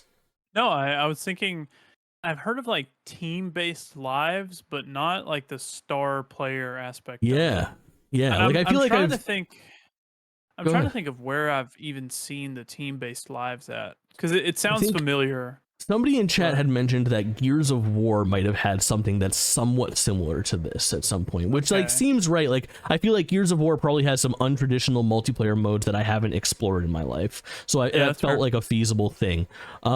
And I feel like I might have seen like half of and half before. Like obviously team lives shared until somebody is eliminated isn't brand new. The other thing that's really cool is in that second half, once the star player is emerged, it only matters if the star player dies. So what that means is that all 3 other players on the team can die, and they have a 7-second respawn and they come back. It doesn't matter what lives you're at. So you can sacrifice yourself and put yourself in front of the bullets, in front of the foam, and play like offensively if you so desire and come back, which is, it's just like such a fun dynamic. It created some really spectacular games where some games would last 3 or 4 minutes and some would last like 10 or 11 minutes, and just unbelievable like plays. And everybody, I was surprised at how well the streams did and how well the VODs did. People were very interested in watching the games because of how unique each one was, and it created some really like edge of your seat moment in gameplay. And I was surprised at how many people were like it is very easy to come and go in multiplayer streams. When you get into Call of Duty, nobody gives a fuck if you win or lose that game if you're playing multiplayer. You know, Warzone, sure, they do a little bit. But for like round-based multiplayer, people were very interested in like how many kills I got, how long I could survive if I was the star player, how many times I could eliminate their star player. Just really cool shit, man. Yeah. Can I make my foam white? Yeah, you can. It can be very cool colored. Okay, good. Yeah, it's nice. Nice. And there's just a lot going on in this game, man. I'm telling you that it's got a aesthetic that it understands. The other thing is that this game runs so smooth. You're a little frame rate fucking snob. I know this. You would have a good time. This thing is locked in. Despite everything that's happening, it is a lot happening on screen, and it is locked in at 60. It is super silky smooth, and when you're in the game, it's good. It had some connection issues. This game is still months and months away from releasing. It's got a loose 2024 release date, and the beta was in September with just 2 modes. It had a hard time jumping into games a lot, and there were definitely some connection issues, but when the game was running and functioning properly, so unbelievably fun to play. Like, I know that this started out as a meme on my channel and on this, and that people are not hot on it, but if they market this the right way, if it comes out as free to play, it can win. If it doesn't, it will die. And I'll play it even though I know it's going to die, because that's just the world that we live in, but it could very easily follow suit with like Knockout City and Rumble Arena, and what's the fucking one where everyone plays as wrestlers that we loved that got shut down? I don't know. That one too. How much Foamstars porn do you think is out there so far? Well, I'm happy you asked. There's only... No, I'm just kidding. I have no idea, but probably actually, a lot. It's fit on my 6 terabyte hard drive right now. All of it. I am a Soa main, and she is a babe, so I don't know. We'll figure it out. I guess, but I don't worry. Like, I'll do some. I want to say. I'll do some off-pod research. Okay. Same. I hope this doesn't awaken something in me. The thing about this is that I know that it started off as a meme on my channel and here, but I am not joking on that. Like, if Foamstars was its full game, it would probably end up being in like my top 4 or 5 of my games this year. Like, I think it'll probably end up on my game list next year. Like, I am red hot on Foamstars, and I think it's going to be a big deal if it's done the right way. I think they could fail, but here's the X factor too. Next year's looking pretty bare anyways. Give me a fucking Tifa costume, buy into the Square Enix stuff, maybe like a Cloud fucking Final Fantasy VII collaboration or something like that, alongside Rebirth. Huh. Also, next year's not looking bare. Rebirth comes out next year. That's one game, all right? I'm excited for Rebirth. That's all you need. Literally, after this year, next year's going to look so sad. It's just going to be so boring. Ah, man, it's going to be fucking sick. Sure. It's going to be fucking sick. I'm excited for it. You want to talk about the crew? Yeah. Actually, yeah, I really want to talk about the crew. I know you do. I got to do the same disclosure. Ubisoft provided my code. They gave me the ultimate edition of the game and sponsored a stream of mine. But I'll tell you what, it hasn't taken away from my fucking enjoyment of it. Talk to me. You hopped in recently, very recently. Like, you've only been playing for a few days, correct? Like 2-3 days? Mm-hmm. Sorry, I'm yawning. I had to stretch. No yawning. Now our fucking audience is yawning, and they're like, "I'll just listen to the rest of GameList another time." I hopped in like 2-3 days ago. I was having like one of those days where it's just like, today sucks, and there's really no reason why it sucks, but I just kind of want to drive a really long way away. And then I was browsing on Twitter, and I saw that the Crew Motorfest was on sale, like $20 off already. It was like $50 instead of $70. And they had it at my local Target. So I literally drove to Target at 9 p.m. Said, "Hey, you got the Crew Motorfest?" And they had 1 copy left. So I picked it up, came back, installed it, and have been having an absolute blast since then. Oh, there you go. Get a good look at the box art. Yes. Dude, this is I'm better telling you. than Forza Horizon.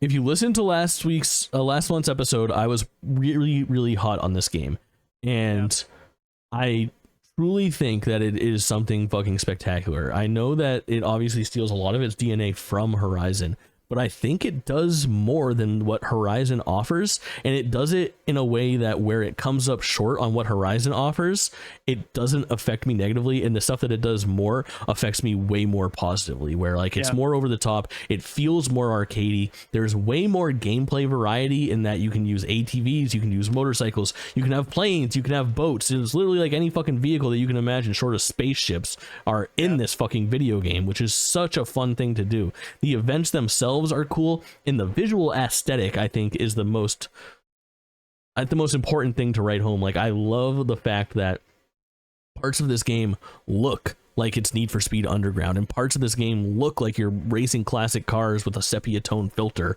in like the 70s, and then also you're doing F1 races and like stunts in planes. Like it's a wild video game. Yeah, I'm very pleased with like it feels ever so slightly more arcadey than Forza Horizon. But not as arcadey as Need for Speed, which I like. I don't like how arcadey Need for Speed games are. I fall off. I'll still do Need for Speed over. Yeah. I like that. And this game has a massive world. It's a lot bigger than I thought it was going to be. It's beautiful. Of course, this game's totally derivative of Forza Horizon. Absolutely. But I don't care because it's so fun, and you can it feels so good to be driving down the road at 150 miles an hour, and then you just swap over to your plane on the fly, and you just take right off. It's super smooth. It feels amazing. And then if you want to go do some like nighttime Tokyo drifting, you can go play that playlist. If you want to go race electric cars, they have electric cars in this that you can go race. It's got dirt bikes, which takes me back to my childhood playing MX versus ATV games. It's got like freaking crotch rockets. I don't even know what type of motorcycle you would call those, but a super bike, I guess, right? I guess. But like the really like long scenic super bike races, that brings back memories of PS2 games that I would play.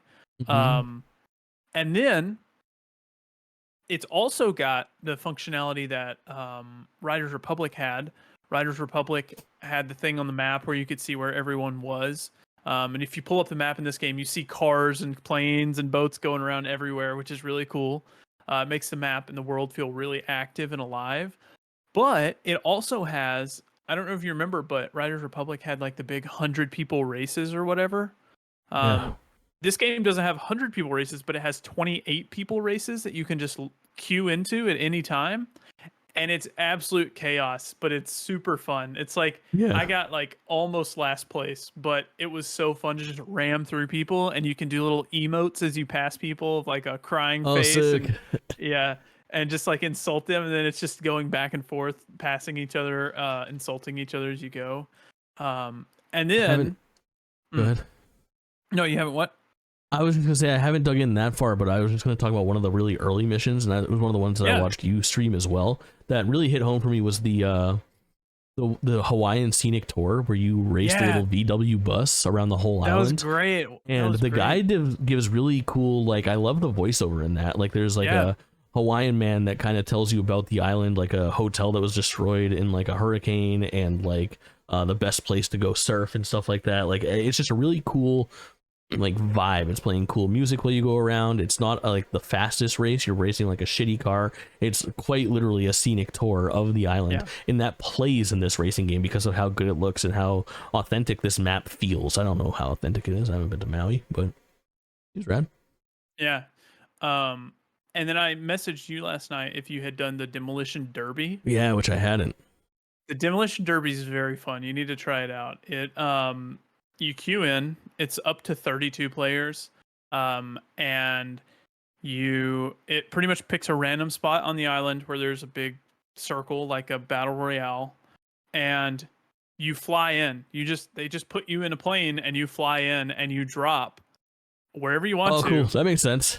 Yeah, it's good because you're just a plane, and then you can either dive with your plane, or you can just change to a car midair and fall all the way down your car. But your car has health, And there are different bonuses that you can pick up on the ground that give you increased damage, increased shields, it can heal you, and then you have like an ultimate that you can pop and become a monster truck and just tear through people. Demolition Derby, it starts with like 32 people in this world, big open area, and then as time goes, the circle closes, so all the people that are left get pushed to the middle and have to fight it out. It's like a battle royale Demolition Derby with power-ups. So fun. I had so much fun, and it's like, even if I'm not doing good and I am being hounded down by someone, it's so pleasing to try to like weave your way through the tree line and look back and see them hit a tree, and then you made your great escape. That was sick. I want to fucking play that. That sounds very appealing to me. It was so good. There was one time I was going down a hill and there was a ramp at the bottom, and then if you hit the ramp, you would jump and go over a house. So I went down, this dude was following right on my tail. I hit the ramp and hit my brakes last second, so I fell off the edge of the ramp and he just took off right over the house, and I just was able to go the opposite way and got away from him really easily. But it felt like a Mission Impossible movie or something, like Fast and Furious. Doing car tricks. The Demolition Derby or whatever it's called is so fun. I had such a great time playing it. I can't wait to play more tonight. Yeah, I'd hop into that with you. Is there duos? Yeah, I think it's teams of 4. Oh, cool. Or whatever. So we could queue up together and just have a good time. Yeah, we should do that. Yeah, it's so fun. In the same vein, I checked out Forza Motorsport. You didn't check this out, did you? I did not. Not interested in it. I did my research. I made my Game Pass subscription worth it for the month of October. You know, I feel like it's important. This is the big reboot. This is the sim racer. This is very much the most realistic that Forza goes. This is essentially Forza Motorsport 8, and it's been a while. They've had 2 Forza Horizons since the last Forza Motorsport. This is the Gran Turismo 7 competitor, of course. And this is what you expect. I don't have much to say. I wanted to tack this on to the Motorfest conversation just because I played it for 2 or 3 hours, and I had a fun time playing it, enjoying it, but it just isn't what I'm looking for right now. I will say that it is extremely chill because of the cadence of running around those tracks. There is a lot of, like, when you start a race, you very much like race a practice version of that track like 3 or 4 times, and then once you've practiced it, they say now you can submit yourself for the race, and then you do a race which is even longer than the practice. So you're doing every race, like every lap of the race, like 7 or 8 times before you progress. That sounds like the F1 games. That was what you have to do in the F1 games, is you have to practice and then get your lap time to qualify. Yes, and then exactly. Yep. Which is, but it adds itself. Like, I had a good time streaming this just because it was so chill. I was very leaned back in my chair. I was doing a ton of talking to chat. I was able to multitask, taking turns really slow, paying attention to that driving line. I actually had like a better time than I thought, especially as I talk about it in retrospect. There is something to it opposed to the Crew Motorfest. They are, despite both being racing games, very different video games. Really, really good shit though.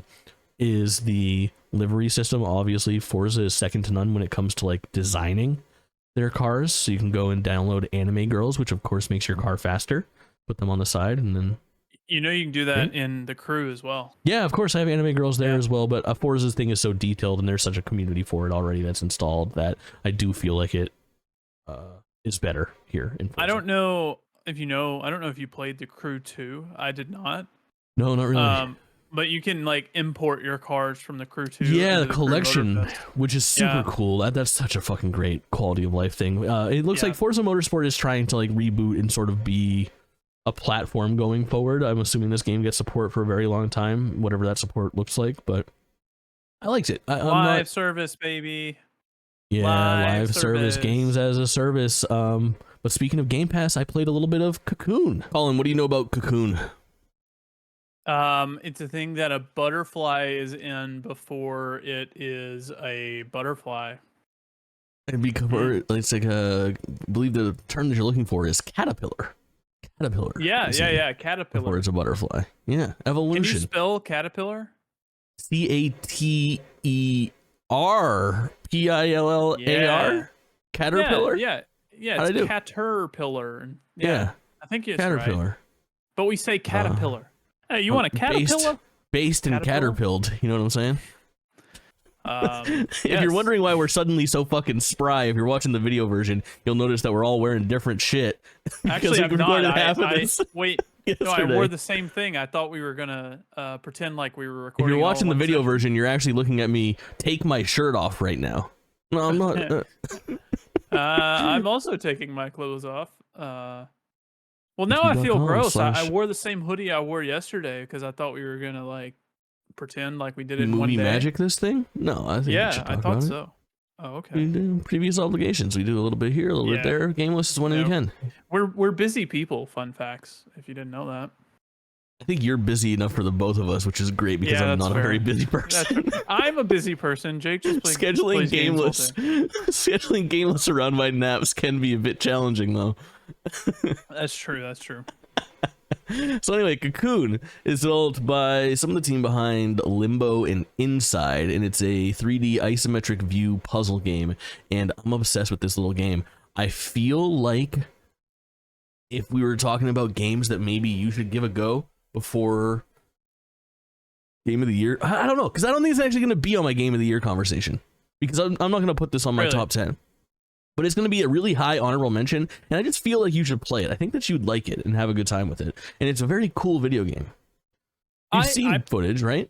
Yeah, I probably would, but I suck at puzzle games. Me too. Like, it's just like I don't want to think while I'm playing a game. I want to turn my brain off and go dumb mode, you know? I guess so. I don't know. For me, this game has very satisfying puzzles. What this game does really well is that from the second that you start this game, there is not a single tutorial. There is not a line of dialogue or text on your screen. And I don't even mean that from like a tutorial standpoint either. Like the story is all non-verbal. It all just kind of plays out for you. You spawn in, you have a character that you move around the screen, you walk up to see a fucking orb and you go, I probably press A to touch this orb. You press A and you pick up the orb. You know what other game is like that? Which one? Scorn. Oh, great. Not a word, all visual, like it's all penises. No tutorials. It's just straight to the phallic fucking nature of intestines. It came out on PlayStation finally. I think I might replay it at some point. Oh god, that game is disgusting. Somber Tapestry. I got all the trophies on Xbox. Really? Yeah. Is it your only full gamer score Xbox game? Yeah, probably. Yeah, I think the only one, maybe I think the only other one may be Black Flag on the Xbox. Mine's Tinykin, because I bought it. I had it on Game Pass, and I was like, I want to 100% this game. Still one of the only 100% games that I've done. Are you gonna 100% Spider-Man? From what I'm hearing, maybe. I heard it's a real nice platinum to get, and my first ever platinum and my favorite platinum that I've ever gotten was the last Insomniac release. It was Ratchet & Clank, my game of the year for 2021. So I don't know. There's a good chance. Game of the year. I know. I fucking love that game. I think about it often, and I think I've done a great job of like avoiding it. I'd like to go back to that. Oh, mine was Returnal that year. Yeah, fair pick. Sony 2021. Truly, Jim Ryan, the best. Long live. Yeah. R.I.P. Yeah, you do it. No, I mean, in memoriam. Ryan. But Cocoon, I don't know. There's not too much to say about it. It's a puzzle game that really relies on you figuring things out, trial and error, figuring out what has changed in the world and what everything does, tinkering with things and making mistakes until you find the path forward. And it, for that reason, when you succeed, gives you a real nice sense of accomplishment. I'm really hot on Cocoon. It's just not my type of game to go this high. I think in the long run, if I was still picking a puzzle game to be on my game list this year, Humanity, I would probably have Humanity on there. Yeah.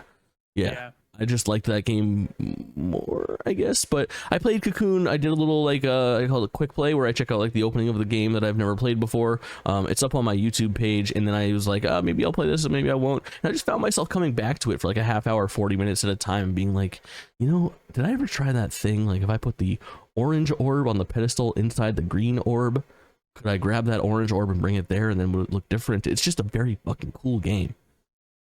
I'm looking through our Game of the Year list right now, mm-hmm. and You put the Crew Motorsport instead of Motorfest. What's it called? It's the Crew Forza Motorfest. Motorsport. And it's Forza Motorsport, yeah. That sounds right. Yeah. We'll fix that when we get there. I can do that on the fly. Movie magic, baby. Sure. Listen, it's hard out here. Thank you. I have to call you out on your mistakes to keep you humble. Okay? I appreciate that. Yeah. You dig into some more Lies of P since our last episode? We talked about it at length, but I've played probably 2 to 3 more hours. Not as much as I would like to play. It's a really good game. I'm really enjoying it. But there's just like a bajillion other games that I'm trying to get through. It's really good. I plan on continuing it. I got to the next boss. And the next boss was kind of difficult. One in like a factory type area, but it was good. It was probably like 7 attempts on stream, and then I got him. Like a good challenge. That's fair. What it took me for the final boss in Sonic Superstars, which I beat since we last talked. Yeah. All right. It took me like 25 tries, but it was fair. I wasn't gonna say anything, but you know. I don't have anything really to add to Lies of P from like a first-hand note because I haven't played anything since the demo, which we touched on last time. But I almost feel like you would like this game because you enjoyed. I would like this game. Mm-hmm. Yeah, it's I was good. Also fascinated by this game, and I looked some stuff up about this game. I'd like you to finish it. I want to finish it. I hear the ending's crazy. Yeah, so I looked up like the endings. Yeah. And it does something very cool that I would like you to talk about at some point. Yeah. I don't know. I just want, like, my Game of the Year conversations when spoilers are on the table. I would love on that episode to just talk a little bit about Lies of P's ending because I think that's really cool. Like, yeah, I would. I think in November I'll have time to finish it. Nice. So because November's pretty light on games as it is, so it'll definitely be a great time to wrap up some games for the end of the year. Love it. Yeah. Love it. All right, Lies of P. Still working, still chipping away. Yeah.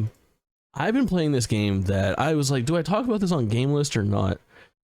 I think I want to talk about it real bad. I've been playing Survivor Castaway Island, which is this dog shit survivor video game that I don't even really know what to say about it. It's from, what's the company that makes it? You don't like them. Well, I thought it was Game Mill originally, but I just looked it up. It's called Magic Pockets. Oh, well, that's even worse. Developer? I don't even think there's an official trailer for this game. So if you're watching the video version, this is just a launch trailer of my VOD. Oh, I bet that launch trailer is dog shit. But either way, we'll get there. We'll get there.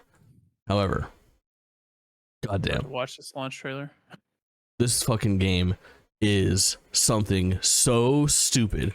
It is a $30 digital game. It's coming out soon for shit. I want to say Switch and all consoles physically. Yeah, I think it's all consoles for $40, and it is just not good. Oh, it's Microids. Microids is the publisher, and they make a bunch of really shitty games that are all very similar to that. And this game is just such a fucking mess and so cursed. But goddamn, am I having fun with it? Like, there's something about this weird little video game that's just fun. It takes me back to my childhood of playing like these old school janky ass video games and not caring about graphics or gameplay and just being like pumped to play something that says like Incredible Hulk because I like the Hulk.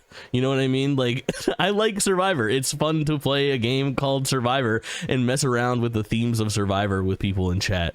It is broken. It is a mess. It makes no sense. It doesn't seem to follow its own rules half the time. The gameplay is janky and unfair, but it is creating some of the most magical stream moments that I have ever experienced in my life, and it's been super successful as well because not many people are playing it. My playthrough has kind of caught fire. I've got a couple thousand views on the VODs, which aren't even edited or anything like that. I think it's really fun. Survivor Castaway Island. I can't recommend it, but also check it out. Like we just watched AI voice over it, kind of. Oh, we didn't have audio because we're a podcast. I was watching it, and it was yeah. I feel like we had to talk about it, but I've been playing a lot of time there. I'm really proud about this one. I said, Kaulin, obviously Destiny 2 minutes, and he said, no. What's up, man? Well, I mean, it's I've been so enraptured. Is that a correct phrase with other games? I just haven't had much time to play Destiny. The Halloween event is happening. It just started this week, so I'm gonna hop in soon and try to grind through it. But the season of the Witch, it's still really good. It's been a really good season. I just have not had the time, and I've gotten to the point where I play Destiny mainly with one other person, and he's got kids, so it's hard to sometimes find the time for when we both are free. Don't we all? So we both just we hop on probably about straight 2 weeks, about twice each season. So I'm probably gonna hop in by next episode. I'll have finished up the season pass and everything like that. But it's a great game. I still love Destiny. Yeah. Destiny 45 seconds, baby. I love it. We'll take it. I put a Kingdom Hearts here. I guess I don't really need to talk about it, but I finished my semi-annual fucking Kingdom Hearts playthrough, and it was just so fucking fun and so good. And the game needs a remake terribly. It's not holding up as well as Kingdom Hearts 2, which still is one of the best action RPGs of all time. Kingdom Hearts 1 is such a janky little mess, but its story beats and musical cues and overall, I don't know. The game is a fucking 10 out of 10 classic. It just showing it to somebody new and expecting them to have the same experience that somebody that has nostalgia for it will not be the same, and that's a sad fact. So yeah, I played the first 2 hours. That was our agreement, and I was not enjoying it. I get it, man. You enjoying that Microsoft acquired Activision Blizzard? It's news time, baby. I mean, honestly, I don't even care. They have Arcane, and Bethesda. That's the only thing I care about. And honestly, I care less about Bethesda now. So it's Arcane updated Redfall. Yeah, I heard it's a mediocre update. Yeah, but it's what they said that they were going to do, and they could have just said we're not touching this fucking thing again, and they did do something, which is nice. Well, I mean, I think that's because it's always on Game Pass. It'll be embarrassing if it's just completely fucked. Yeah, I've heard that they're gonna continue to work on it. I think Microsoft said they're not gonna leave it to dry. But my favorite hot take that I heard was that one of the things that they updated was they added stealth kills, and it's like, imagine shipping a fucking Arcane game with no stealth kills. Like, it's so wild. It's so wild. That just hurts me, dude. That's kind of been the definition of this year for me, though, with like our Bethesda games. Is I love Bethesda Softworks, and I love Arcane, and they both just put out super lackluster games for me this year. Yeah, I get it. Yeah. It happens. It happens. Okay, let's talk about Jim Ryan. It is kind of the biggest story of the month, and I want to hear your take, Sony boy. We had a nice conversation about Xbox last time, so I don't want to dwell on Activision Blizzard. It's the fucking story that never ends. I think people hate on Jim Ryan more than they should. I think Jim Ryan, he's been in this position for like over a decade. But he's been the face for like 5 years because he's been the face for a little while now because Sean Layden left and they just didn't replace Sean Layden. So fucking stupid. But yes, that is dumb. They should have replaced him with a face. But I think that kind of leads to every issue that PlayStation has had in the past couple of years, just blaming it on Jim Ryan. That's what happens, yeah. And I think he probably is one of the bigger supporters of like the live action push. So I'm thinking that maybe you mean like the games as a service push. Oh, did I say what did I say? Live action. Oh yeah. Sorry. Well, honestly, probably both. Yeah. Live service though. Live action games as a service. I feel like a God of War and. Well, and like movies is I guess too. Oh yeah, sure. Yeah. Twisted Metal, of course. Yeah. And yeah, but I just think I think him leaving is on one hand, not as big of a deal as people make it out to be, but also on the other hand, a bigger deal than people are making it out to be. Like, he's done a good job with PlayStation the past decade. Like, PlayStation's bigger than it's ever been, you know? Sure. And Sure. it's that way because of business decisions that were made on the management level, right? And he did a great job. But at the same time, I think PlayStation is starting to head down a route that doesn't resonate with their consumers. And I think possibly him leaving is, at the moment that he did, gives PlayStation enough time to realign before things got too bad and caused another PS3 generation. Yeah, I think what's happening here is, I think you hit the nail on the head on him sort of being like almost like a rolled head for, hey, things aren't really like looking great. The public eye of PlayStation at this very moment in time isn't too good with their trajectory. And I think a lot of that stems from this live service push that they've made, and then the behind the scenes rumblings of what the fuck is happening with the Last of Us factions, which is sort of like their first step in this. They acquired Bungie, and now everything is sort of following that model, it seems like, behind the scenes. But I think if it has any sin right now, if Jim Ryan has fucked anything, it's what I've been harping on for the last year and a half, and I know you don't want to hear it, but I think that Sony playing their cards too close to their chest and not sharing what the fuck is happening behind the scenes and what people are working on has allowed the public to speculate.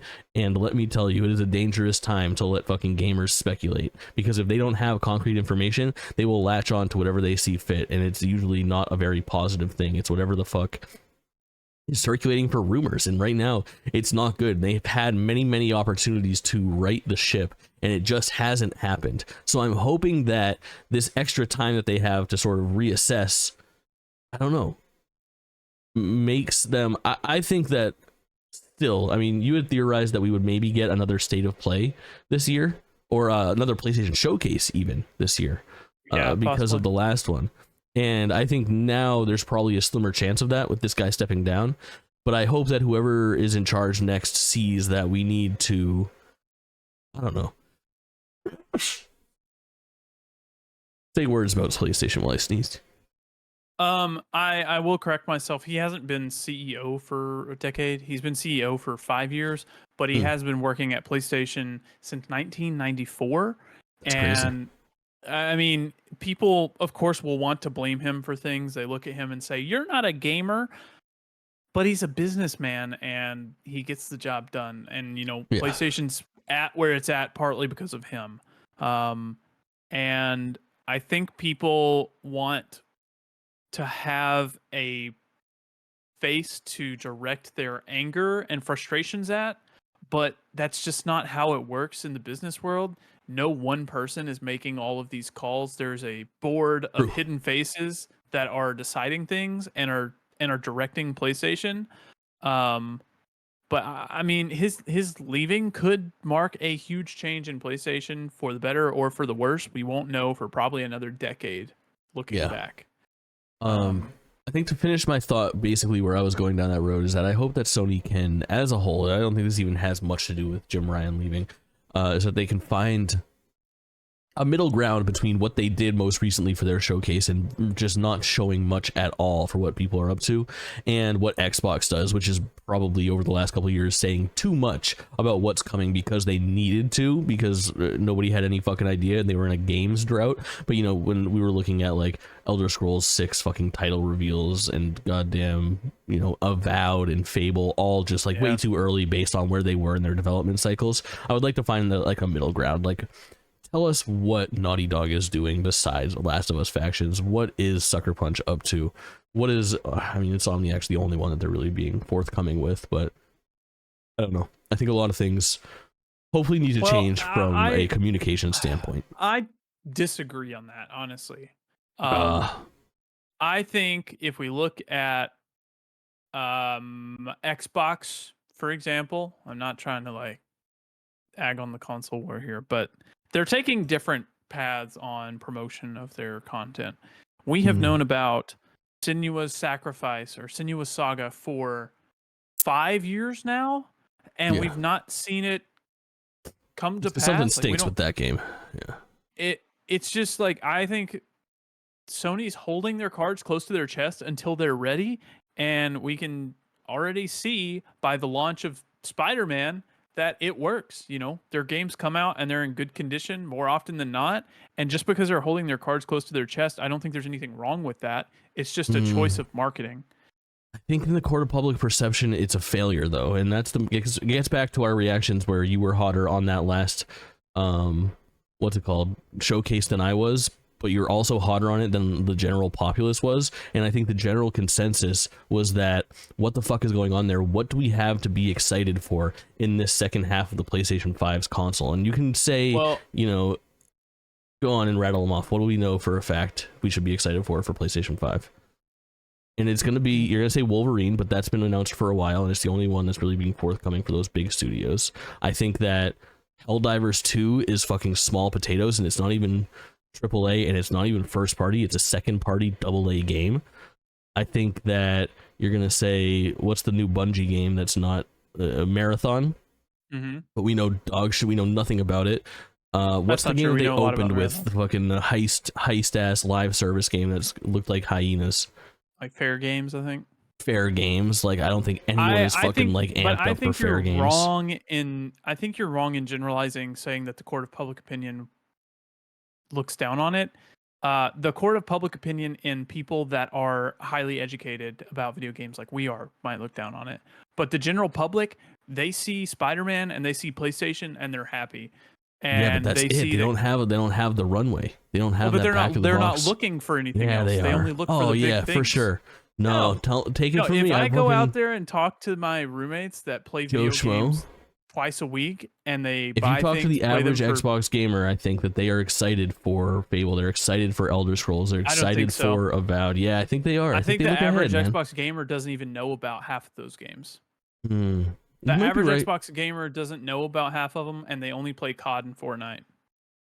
Okay, well that's true. But if we're talking about exclusive things that actually sell consoles, you have your Spider-Man, you have your Wolverine, but I just don't think there's anything else pulling people in right now. I don't think there's anything pulling them into Xbox because the people that want to play Xbox play on PC instead. No. Like the big Xbox gamers, or the big gamers, I guess, not necessarily Xbox gamers, but the big gamers, where have you been playing your Game Pass games at for the most part? On PC, right? You yourself have been playing on PC. People are less interested in what Xbox has to offer in terms of exclusives because they always come to the PC. Sure. So I think, I don't know. I think it's just a weird space that all console markets are in right now, where it's a transitionary phase into the subscription service and live service crap. And I don't know. I think it's hard to make any calls right now just because the future's so unclear on what. I don't know. Like if we look towards the next console generation, is there going to be a Xbox Series X2? I don't know if there is. I think it might just be, I don't know. It's just, I don't know. It's an odd space that we're in, and I think PlayStation's fine, and I think the numbers are fine. I think definitely. They're winning still. They're fucking winning. Well, I think they're even ahead of where the PS4 was at this point, right? Yeah, I think so. I want to say it's the best since the PS2. As far as like trajectory goes for their console generation.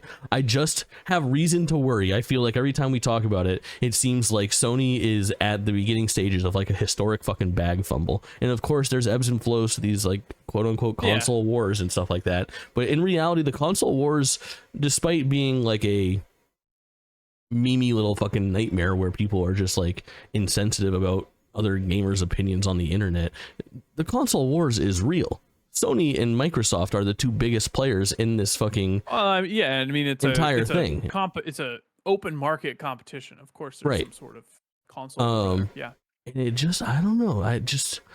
Something has felt off, and I do think that perhaps the Jim Ryan leaving does open the door for a little bit of a reassessment of where things were going. And I think if we look at this weird little time of like 2022 and 2023 as a whole, like a 2-year period or whatever, I think that we'll look back on it and be like, ooh, what a weird fucking take during that time. to have us kind of hanging in limbo before things started really rolling out. And hopefully they get it together, because I'm a Sony fan. I really do think first party Sony has been fucking killing it. It's been like my game of the year hasn't been a Microsoft exclusive in fucking a decade. Yeah.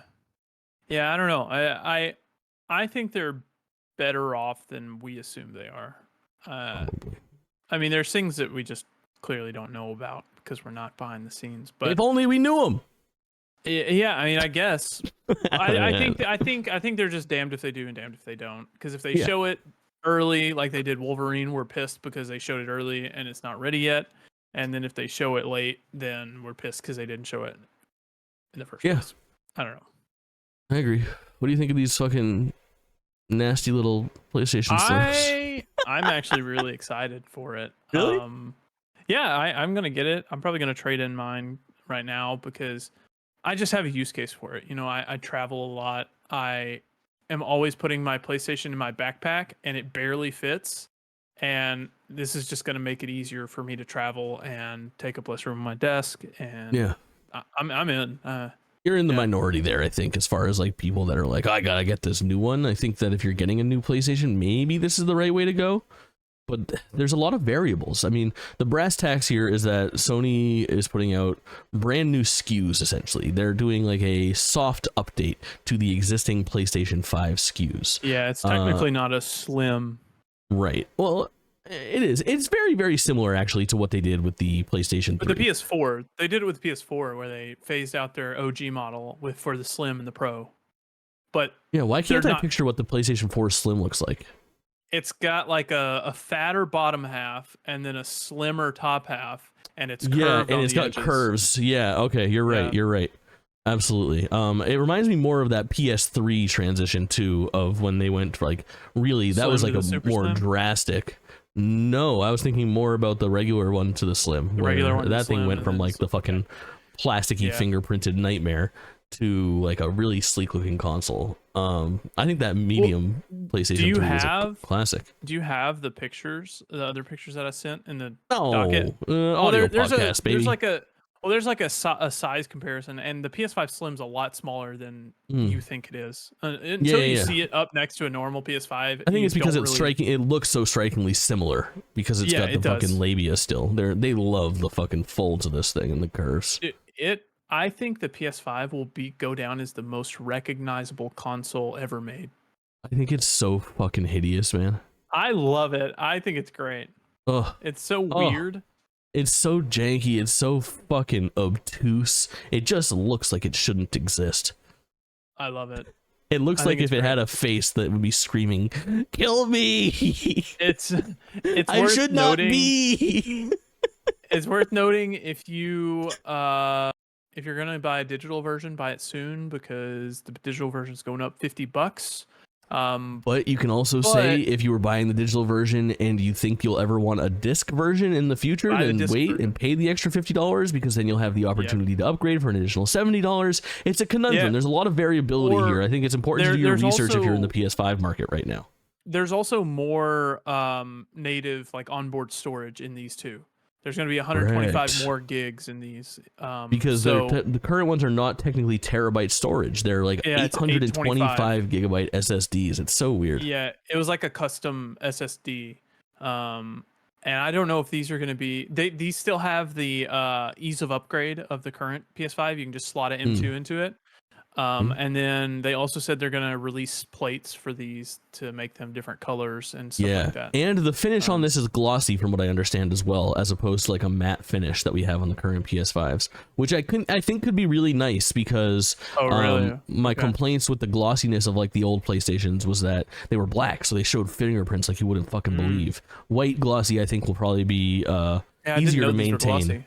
Yeah, from what I understand, they're glossy, and it also I think that the eyebrow slit kind of looks fresh. Oh, you like the slit? I kind of do. You know what they always say about Jake? I kind of like the slit too. Yeah, I kind of like it too. Yeah, it's pretty nice. Which the slit kind of allows for adding in the disk drive or taking out the disk drive. Allows for insertion. You can put it out. You can put it in. In, out. Yeah. I'm in. I'm gonna get it. It feels good, man. It does. I hate it here. Oh, you think there was a leak? There was a leak that claimed, I think it was like they claimed the PS Portal, they claimed the PS5 Slim, and then they claimed a PS5 Pro coming next year, and they're 2 out of 3 right now. So I think there's a PS5 Pro coming out next year. I would say PS5 Pro is probably the thing. I think you asked me if I would upgrade to a PS5 Pro the other day off of stream and off of content. And yeah. My answer was yes. And I think that was an interesting conversation based off of like, why did I upgrade to the PS4 Pro? And my answer to you was pretty much the same of like, he did a good job with the PS4 Pro. I think I was trying to figure out if it was God of War 2018 or if it was Spider-Man that launched day and date with the PS4 Pro, and you were pretty certain that it was Spider-Man. And I think that they do a good job of like, hey, the console's been out, here are the bells and whistles that's coming on the Pro, and the Pro launches the same day as this game you want really bad. So if they did like a, hey, the PS5 Pro comes out the same day as fucking Wolverine or something like that, I'm going to be hard-pressed not to just like fork over and go for it. I'm in. We're both wrong. Mm-hmm. There wasn't, as far as I can tell, there was no game that came out day and date with it. It might have been like a soon after type of thing. Like the it PS4 plays best Pro on PS4 out, Pro. The PS4 Pro came out on November 10th, 2016. No way. Spider-Man came out on 2018. No way the PS4 Pro came out in 2016. That's what it says. November 2016. That console generation was long as fuck. And IGN, yeah. And then, yeah, the PlayStation, God of War and Spider-Man didn't come out till 2018. Was there maybe a PS4? Maybe I didn't get the PS4 Pro on launch. Maybe I got it in some sort of bundle. Like I got Spider-Man for free with it years after or something. Did you get the Spider-Man PS4 Pro bundle? It was red, base PS4. PS4 Pro. I never got the PS4 Pro. I never got it. Yeah, I just ditched mine recently. I used the fuck out of it, but this console generation more than any other, especially from the PS4 to the PS5, lent itself to just ditching your old fucking console. You don't need this thing anymore. There's no advantage to having that outside of maybe putting it in another room or something like that. Let's dig into the stuff that's coming out soon. What do you say? Let's do it. All right. There's I don't know, less than you might expect. Yeah, a lot. RoboCop. Oh, and if you're looking for what's coming out for the remainder of October, it's October 19th right now. We are on the eve of, you're probably listening to this tomorrow, PlayStation 5 release of course, Spider-Man, and the Switch release of Mario Wonder. But if you want the rest of our like preview for October, go listen to last month's episode. In the September episode, we'll talk to you about the games from October. In the October episode, we're going to talk to you about the games from November. November 2nd, RoboCop Rogue City. This looks cool, man. Yeah, you going to play it? If they accept my application for sponsorship. Yeah, I'm about the same way. I don't really know if it's worth my money. I hear you. Where are you at with Talos Principle? I don't like puzzle games. So did you play the first one? I watched someone play the first one. Oh, it feels like some fucking Kaulin bait. It looks like, I always look at that game and I'm like, it looks like what's that fucking game that you love that's an Elder Scrolls expansion? Oh, the Forgotten City. Yeah, it always looks like that to me. Not the case, huh? No, not the case. That's also November 2nd. And then November 2nd, the game that really matters, that I'm actually fucking playing, that I'm red hot on, is Thirsty Suitors. I streamed the demo of this a while back. This is an Annapurna game. It's coming to Game Pass day and date, which is pretty cool. And this is the game that is mostly kind of visual novel mixed with turn-based like RPG fighting game. Hello, Richard. And then it's got like skateboarding sections too, but it is a game that is fucking dripping in style. What the fuck did you just do? I accidentally clicked something on Discord. It made a quack sound and it popped a duck up over my face. I forgot that the sound that ducks make is quack. Well played. Thirsty Suitors looks. Stop it. Stop it. Thirsty Suitors looks really cool. I'm excited to play this game, and we'll definitely have some hands-on opinions of it for the November episode. Playing the fuck out of that. Yeah. What I'll also likely be playing the fuck out of is the very next day, November 3rd, WarioWare Move It. Kind of the sequel to WarioWare Smooth Moves and a return to form, if you will, from the previous Wario game, which kind of turned itself into like a minigame platformer, interestingly enough. Excited to check out WarioWare. The 9th. Where are you at on Yakuza? Not into it? I've never played one, and I'm just Same. it's too far along. It's too big far. gap for us.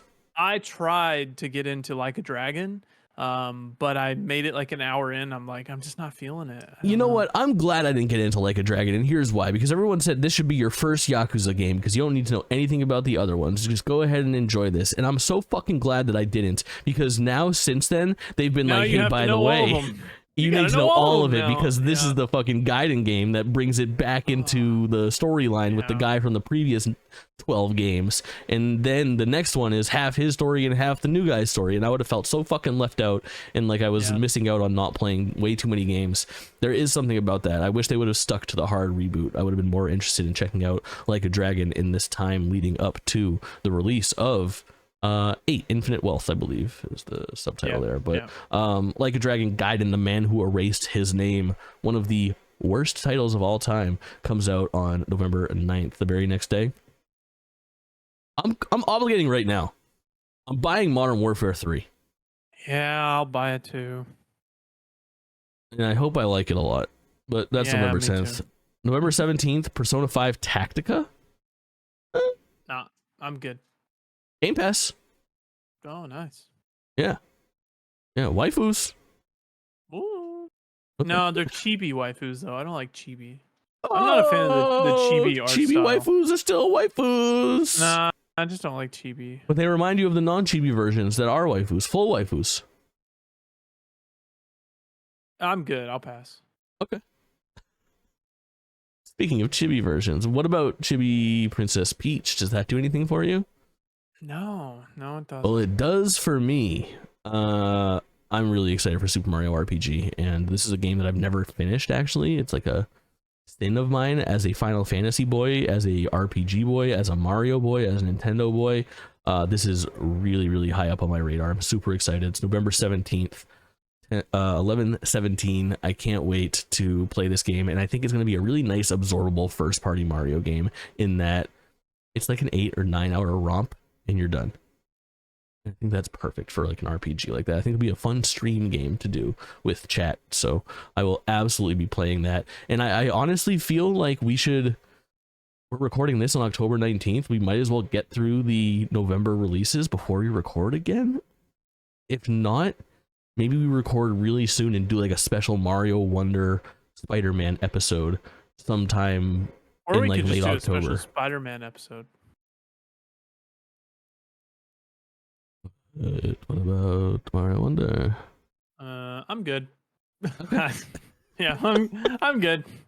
All right. Well, what can we do about that? I think nothing. Let's talk about. I forgot to do our actual game list, which has changed significantly. So let's talk briefly about that, and I can make those on the fly changes that we were talking about. Oh, it's not on here. It's not on here. Fuck off. I didn't make that mistake. Oh no, that was in your honorable mentions. Yeah. Okay. You said the Crew Motorsport.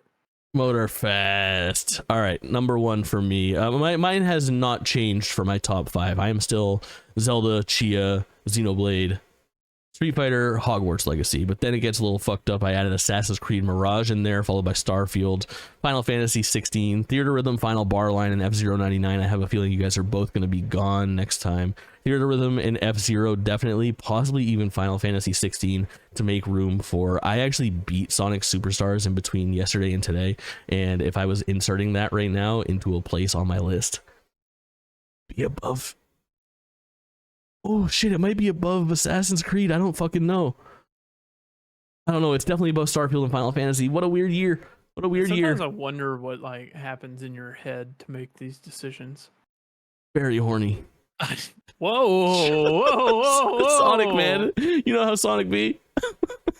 I'm just kidding. You want me to run through your list? You got it. No, I got it. We got it. Number 1, Hogwarts Legacy. The magic is real. Also, that's coming out on Switch in they November. put out screenshots. They look fine. Yeah, I'm gonna buy it for Allie, so she doesn't care about graphics, so she's gonna love it. Yeah, there's a lot of people that are going to is do that. I think that game's going to fucking true. sell. I think that's worth the time that they spent to port that there. It's the best-selling game so far this year, and it's just going to get better when it gets on the Switch.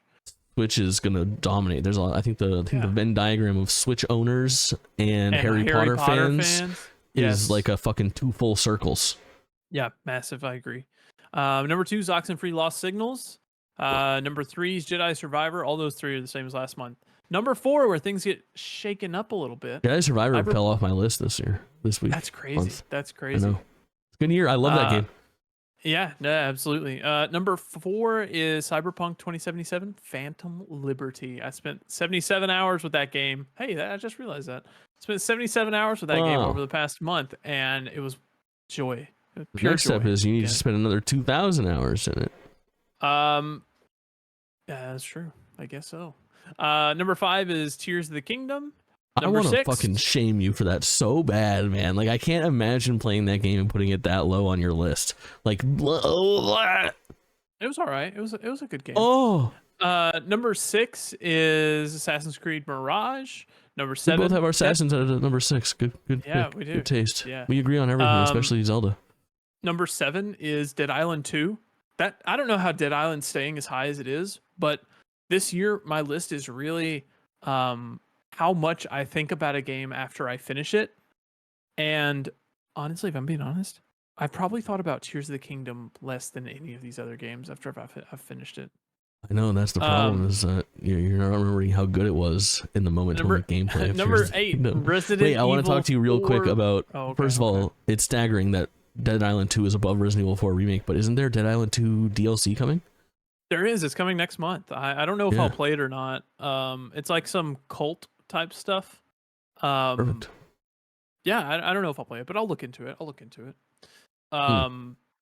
Number 8 is Resident Evil 4 Remake. Number 9 is Dead Space Remake. And number 10 is Dredge, a little indie. Dead Space also Remake DLC coming to Game Pass in the next couple days. I might check that out for Halloween. I always do like one spooky stream a year, which is never my jam. But last year it was the original Dead Space, if you remember correctly, if you've been listening to GameList for a long time. And it didn't really hit for me perfectly. But now that I have the first couple hours of Dead Space 1, or the original, it would be cool, I think, to hop into Dead Space 2. So I might... It will be like deja vu.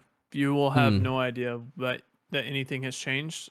Well, like, it's going to feel a lot better and look a lot better. And that's appealing to me. Yeah, but like, even as someone who played the original Dead Space not long ago, it held up really well. And like, with that kind of separation, I don't know if you'll notice any difference. It'll look great, but that's fair. It'll be negligible. That is fair. Very nice. Yeah. Hey man, that's GameList, baby. The year's almost where they can find you. I know. You can find me at Kaulin _ pretty much anywhere. I've been streaming a lot on YouTube recently. Been doing a lot of chill late night streams. If I'm sitting here just gaming like I do, I'll just turn off my camera, kick back, and have just a full game while we chill. I did all of Assassin's Creed Mirage recently, a bunch of Cyberpunk, and now I'm playing some Crew Motorfest and getting all sorts of copyright strikes, but we're having a good time. Hell yeah. I'm Jake Twitching on all platforms. If that's too hard for you to find, just go to amazingstreamer.com. It'll get you where you need to go. You fucking cocksucker. And I don't know, GameList is kind of still crushing along. If you got a chance, go ahead and like and subscribe and find us on another platform and leave a review and find us somewhere else. Say what up. Speaking of which, we've actually gotten a couple reviews on Spotify recently. Hey. Yeah, so thank you guys for leaving reviews. And if you're listening to this, leave a 5-star review. We appreciate it. Yeah. Without a doubt. I'm trying to think. Are there any other housekeeping stuff? Like I said, maybe a little special bonus episode, but no promises there. Yeah.